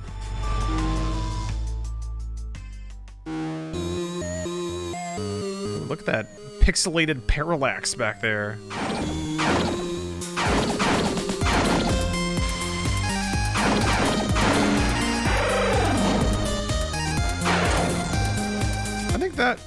That was an enemy from Axiom Verge 1, little hoppy guy. I had a panini fall on the floor yesterday. Worst feeling to experience in the kitchen. Thank you, Spiff. You experienced some of the depth of my suffering. Man, and okay, so let me ask you guys this. From what I've seen, the appropriate way to cheese a burger is to cook it on one side, flip it, and then put the cheese on top while the other side is cooking. So then, like, the cheese melts, and then, like, it's kind of crispy around the edges. I get that. But I never feel like it melts enough that way. I never feel like it gets melty enough. Like, it's kind of like a little bit melted on top, but not melted the whole way through? Maybe it's not supposed to be. Gotta steam it a little? Wait, steam it? Put some water in the pan and cover it. Wait, okay. Flip it one more time, then cheese it? Wait. Cook one side. Alright, flip. You flip, add water, add cheese, cover the pan? That's what you're saying? That would certainly circulate the heat a lot more intensely and melt the cheese a lot more. Alright. Alright, okay. Steamed hams. So like 1 to 2 tablespoons of water, not that much water. Just enough to give it a little sazzle. I guess the issue then is it's gonna spit like a motherfucker because you're gonna have water and oil and fat. But I guess if you cover it quickly enough, you won't like spray down your entire kitchen. Store and use healing energy from power cells.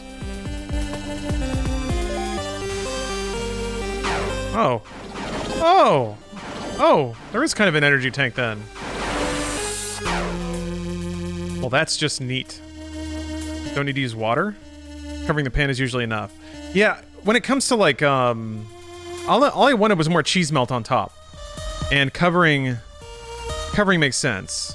It's just steaming up from the oils. I agree. The water's usually what you do when you want to like, that's usually what I do to green beans and stuff. Get them all softened up at the end. I just air fry everything now. I haven't, you don't have to put water in the pan, you just have to time it right with the flip and the cheese. The best melted cheese on a burger comes from getting it just below the right temp and slapping on the cheese. Just below the right temperature? Oh, the patty? I cook the burger out, then place the cheese on and cook it in the oven with a bun so you get toasted bun too for a few minutes. That's not a bad idea. I thought about cooking it and then throwing it. We have a toaster oven. I thought about cooking the patties, throwing on cheese, and then putting it in the broiler for a little bit. That's usually what I do if I ever make Mexican food, you know. You gotta have that authentic, like, just put an assload of cheese on it and then broil it for like 5 minutes. Get that swamp of yellow cheese and oil on the top of your beans and meat. I've been doing that a lot with, like, breakfast and stuff. Just putting a little sprinkle of cheese on top and then hitting it with the broiler.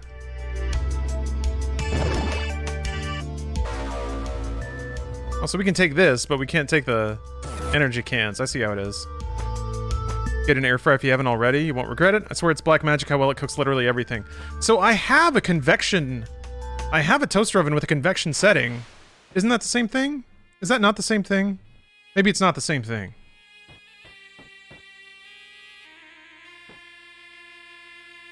I gotta go back and hit those switches. It's essentially the same thing. Instapot and air fryer, gotta get them. Yeah, Steph got an Instapot. I don't know that we've used it for anything yet. I used the sous vide for a couple things though. I made some bitchin' steak with it. Sous vide it and then seared in a cast iron pan. I even got it to do the little like flamey thing. It was great. I threw it in there. I was like, whoa, because it's like, that's the most action you see in a kitchen is searing a nice piece of meat. Air frying is different? Yeah? Okay. Cooking stream when? I don't know. That'd be fun, but that's a lot of... I feel like that's a whole production issue. I gotta worry about like sound and all sorts of deals. I actually do have a pretty good omnidirectional mic. I could just throw that in the kitchen somewhere, but...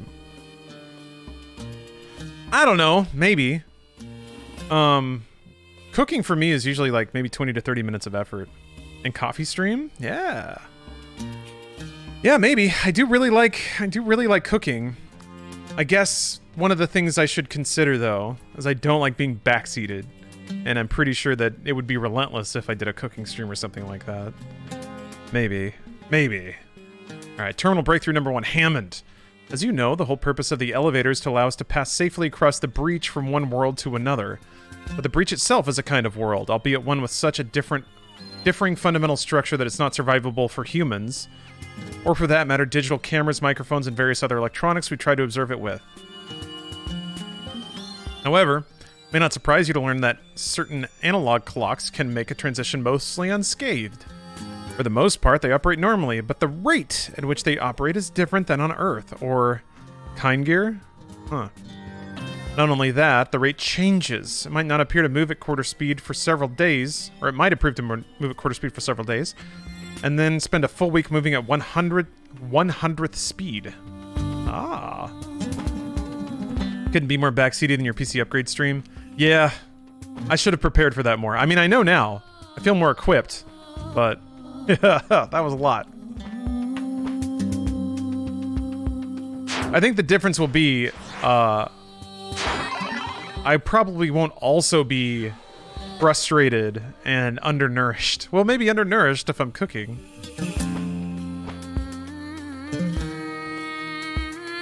Stream yourself toasting a Pop-Tart or something. I mean, you can mess that up too. You can burn a Pop-Tart. Actually, it still tastes pretty good.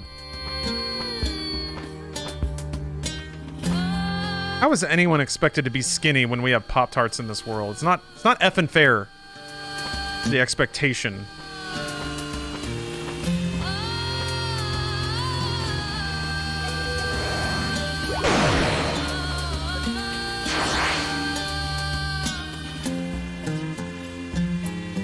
It's weird that we have the most delicious food now that we've ever had. It's like arguably cheaper and easier to get than ever. And yet somehow people are hotter than ever before.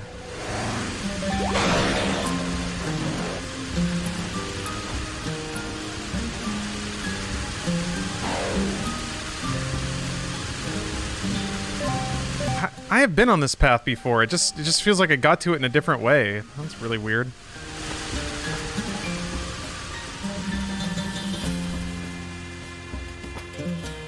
I'm talking about chicken nuggets, right? I'm talking about all delicious but utterly processed and cheap food. Huh. There's like another area up there. Just sky though. Crazy.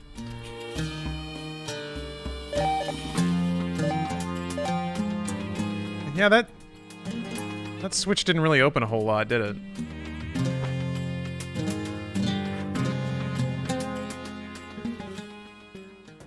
Yeah. I'm gonna guess I can like grapple off. Oop! Nope, never mind. Aha! There it is.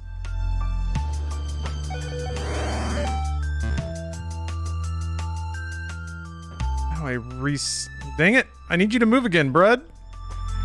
Let's go! Maybe we gotta cast the other one on it. Nope. Crap.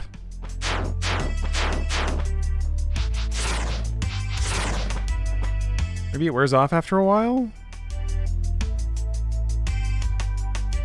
We know more about nutrition behind that delicious food than we ever have before? Yeah? I mean, I guess on some level it's hard to not see it as just another turn in like health food trends or health food crazes, but gotta admit it is nice to get things that are specifically packaged as like paleo or organic. Like food that explicitly doesn't have processed stuff in it. It is wild. It's true. It's true what they say. If you eat like actual whole real food, it keeps you full for way longer. And it's pretty good too. You just have to like figure out how to prepare it sometimes. Stupid real food that grows out of the dumb ground. Well, I guess I can go this way now, maybe. Eggplant stir fry for the win? Can't say that that's a dish I've ever messed with. So it really seems like the whole reason to go over here is to get that upgrade and then to be able to go this way, but like that little guy that I hacked won't move again. Here, I'll leave a little marker there on the map. Maybe that'll remind me to go back there and check that out.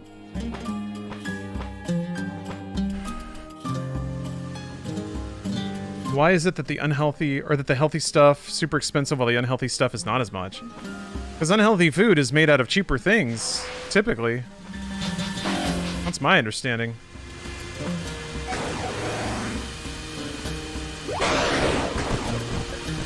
I guess maybe,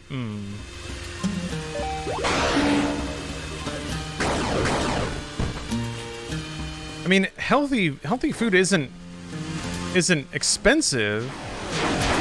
Like, the packaged healthy food is, because it's for people who can afford to be healthy, but if you just buy, like, basic meats and vegetables from the grocery store, it's not substantially more expensive than, buying packaged stuff. I got through college on, like, basic beans and rice and bags of frozen chicken breasts. Cans of tuna. It just doesn't, like, it requires a little more preparatory, like, requires a little more prep. You have to learn how to season it. Dang it!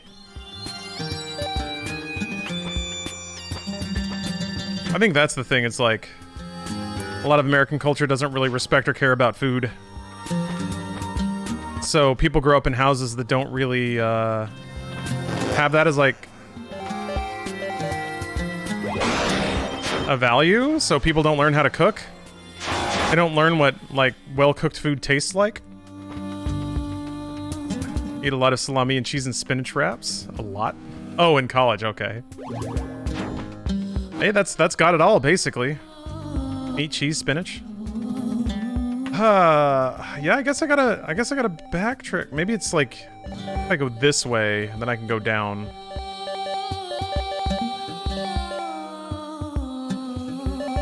Or maybe it's over here. I'll check that out. Check that out before I leave. Seasoning is key. I agree. Seasoning, figuring out how to cook things, like how to saute vegetables. Knowing how to saute vegetables means you'll probably eat more vegetables. At least that was the case with me. There we go. That's what I needed. I don't know why I was getting so wrapped up in other things. Here we go. Here we go. Here we go. No! No! That's gotta be the way, though. That's gotta be it.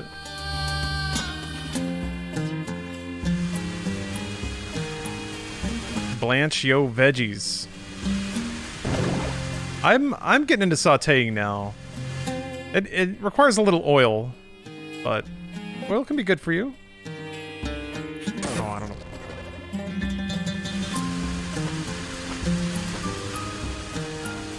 I would eat more veggies if they didn't literally make me sick. Yeah, you've talked a bit about your digestive issues. Yeah, I did. It's until you talked about it, Pop-Tart. I thought vegetables were like the easiest thing to digest. But I guess it makes sense given that they're all like fibrous and have all sorts of stuff in them. All sorts of vegetable-y stuff. Fibers and chlorophylls. Oh. It's dairy for you? Man. That sucks. I get that, like, if you have a food allergy or a food intolerance, I'm sure that you make your peace with it pretty early on, but sucks to live under the knowledge that there's a part of life you can't experience. Okay, well, I'm just back here now. Dang it. What is the point of that door? I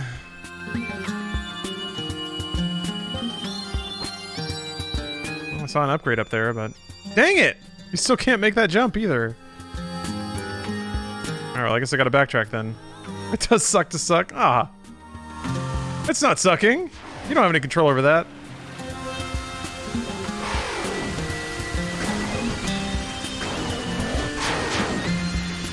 Well, I am several days into going an entire week without coffee, so We all have our personal sacrifices to make. I developed lactose intolerance and a shellfish allergy within the last 4 years. That sucks! Like, what kind of shitty-ass cruel trick is that? You can be fine, and then your body's like, I just don't want this anymore. And you're like, I want it. Your body's like, yeah, well, no. Nah. How about no to that? I don't think if I ever went in here. Oh yeah, that's right, there was lore.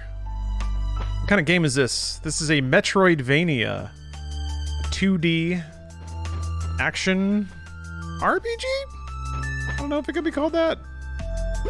Some stats go up. There's numbers. There's some numbers in here. Number here or there.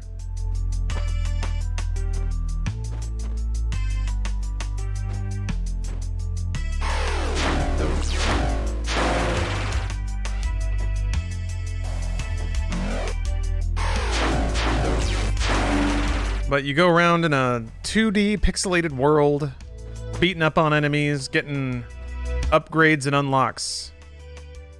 Okay, yeah, I remember they did talk about the water area.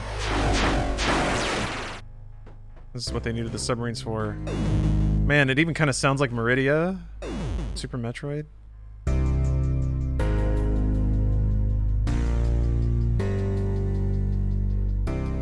A few months back, I did the week of no coffee as well. Had to go back to it since I would consistently have a midday slump and nearly fall asleep.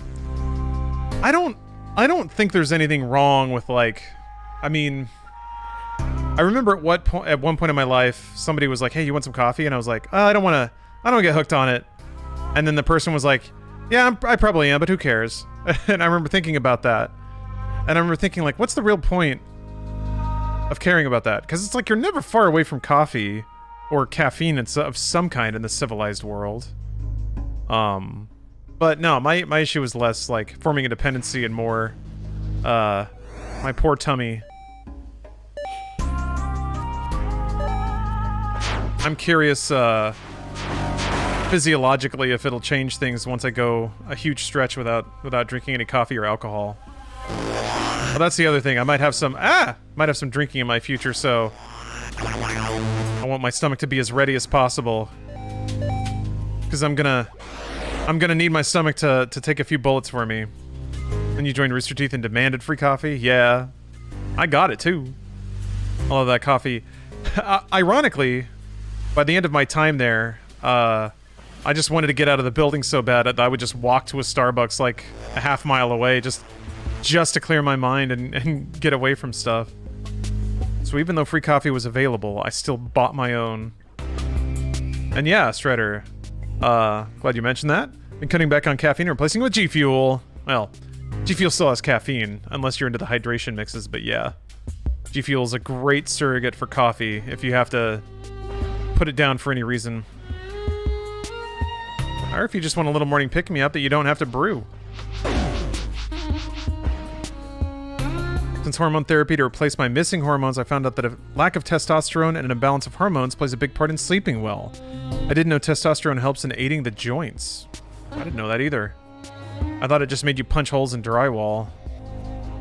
Get big and get mad.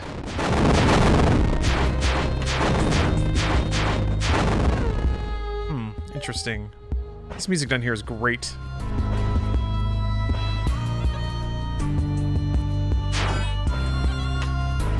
G Fuel destroys your stomach. Really? I'm sorry to hear that. That's interesting. It's easier on my stomach than pretty much everything else. But oh, the Blue Rocket Pop hydration mix? Nice. What made you want to start up Inside Games with Bruce? I always wanted to do it. I mean, we did it at Rooster Teeth because we enjoyed doing it. I mean, we did it at Machinima because we enjoyed doing it. That's pretty righteous over there. That thing looks gnarly. It's like a mix of pixel and like pre-rendered CG art almost. But what made us start it this time? Well, when we both left, we talked about it, and I didn't. We both agreed that we didn't want to go right to doing the thing we just left because we wanted to give our friends some space, you know? And I had like handed Inside Gaming off to Autumn. I didn't want to immediately flip and then start producing similar content right next to her. So we're both like, you know, like give our friends and ex-coworkers space to do their own thing. But then Rooster Teeth basically shut down Inside Gaming. I mean, they didn't. Brian's still working on it and posts a video every week, but they split up the teams and sort of put them on other things, so it got like, and I talked to Brian about it. I was like, hey, we're gonna do this thing. How do you feel about that? Made sure he was cool with it. Oh, wow. That's cute. So it was essentially just a question of sort of being respectful to our friends and the creative spaces that we sort of left to them. So that was it. We always wanted to do it. And now we get to do it on our own terms. We get to own it. Interested in collabing with people like Young, Layman, or Skillup? Maybe. I'm not... Neither Bruce nor I think, are like hyper fixated on making it like grow really, really fast or hard or anything like that.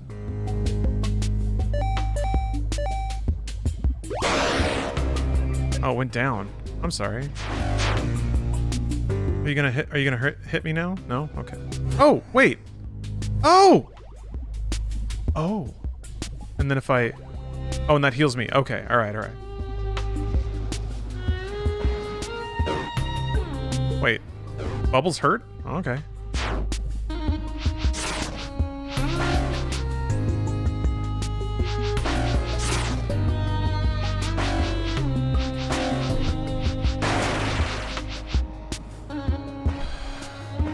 So yeah, that was pretty much it.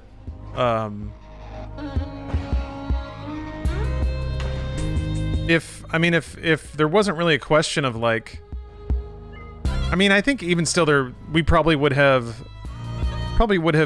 enjoyed some kind of grace period, because like, even though it's not necessarily our responsibility, if, like I said, if we had left Rooster Teeth and immediately started like doing gameplays or making gaming news,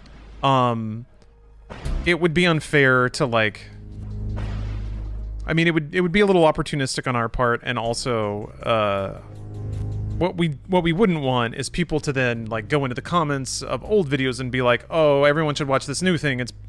It's better, it's different, it's the thing that, you know. It's just preventing all that from happening. So whatever. Ow! Ay! Not giving people the chance to be comparative and shitty. I mean, people do it anyway, but at least in that circumstance, we're not seen as inflaming anything, or inviting that comparison ourselves.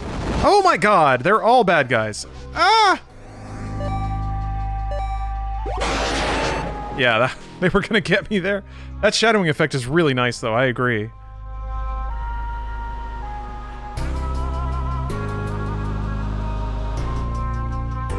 Also, I feel like that pixel effect, the like tornado pixel effect, I swear to God, that's the same that was in like Prince of Persia, whenever you would pick up like a healing potion or something like that. I could be wrong about that, but I actually have to take a bit of a break here, and I'll be back to the stream eventually. That'll do it for Axiom Verge 2 for now. This game rules, and like with a lot of games, I'm excited to see the next environment. But with this, I'm excited to go to the next environment simply because there's going to be a new song. And man, the soundtrack has just been outstanding so far, so excited to dig through this game. I might save it for my travels, we'll see. But next up, we've got Pico Park, which is a co-op puzzle-solving game. That'll be in about 20 minutes or so. In the meantime, I'm going to get up, walk around, stretch, have some water, and just sort of think about things. That's always fun. There are just a lot of pent-up, frustrated fans that can't seem to respect the changes for the better and instead attack you and the others who left. Yeah, I get it. It's... People enjoyed a certain thing at a certain time, and they want to find a reason or a person to blame for the reason that that's not there anymore or didn't exist forever. And man, there's some interesting theories. What I found interesting is in that circumstance, and especially in like video game companies, I think now with Blizzard, everyone says it's Activision's fault. Everyone wants to blame the corporate entity up the ladder, and certainly I think there are times when that happens. But what I think is often more common is that they they just stopped making the thing you like for whatever reason. They didn't want to make it anymore, change to something else. Maybe they lost it. Maybe they had it and they lost it. I'm speaking generically right now. I want to make that very clear. I'm not like directing personal attacks at anyone. I mean, I have no reason to, so whatever. But yeah.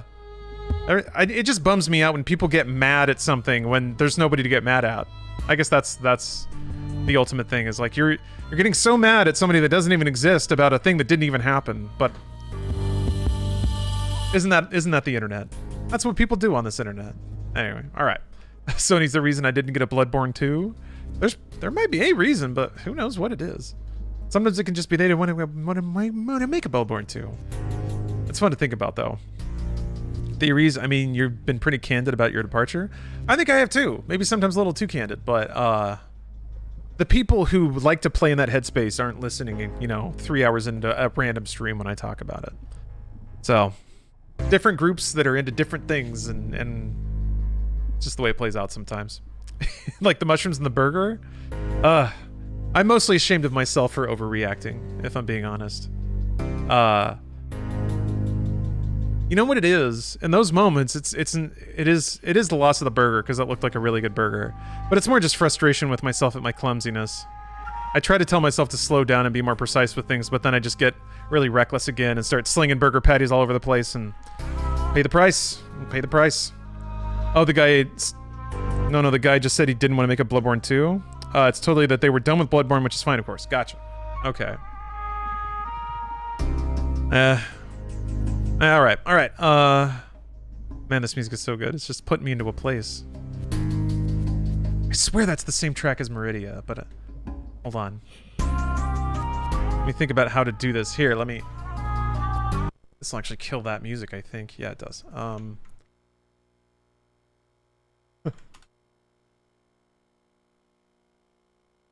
look it up here.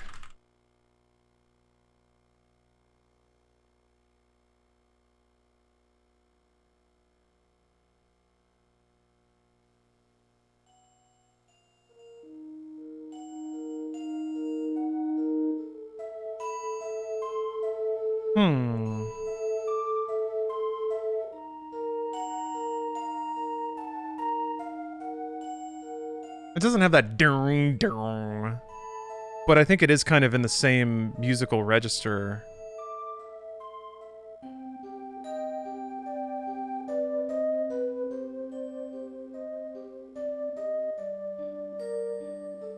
If burger patties are the only victims of your reckless tendencies, then you're probably doing it all right. Yeah. And a random ballistic mushroom, I suppose. It's really similar, it just doesn't have that really, like, hard, like, grungy bass. Boom. There was a bass hit there, at least. A toasty twinkle nuts. That is the most stoned Pepe I think I've ever seen. Nug Pog? Oh my gosh, perfect. What happened to the mushroom? Trash can. Actually, no, some of the other mushrooms made it into a saute that I then put on Stephanie's burger, so it all worked out. All right. Thank you guys very much for watching so far. Not done yet. We got some co-op puzzle solving action soon, but in the meantime, I'm gonna, I don't know, eat a protein bar or something. See you guys in a minute.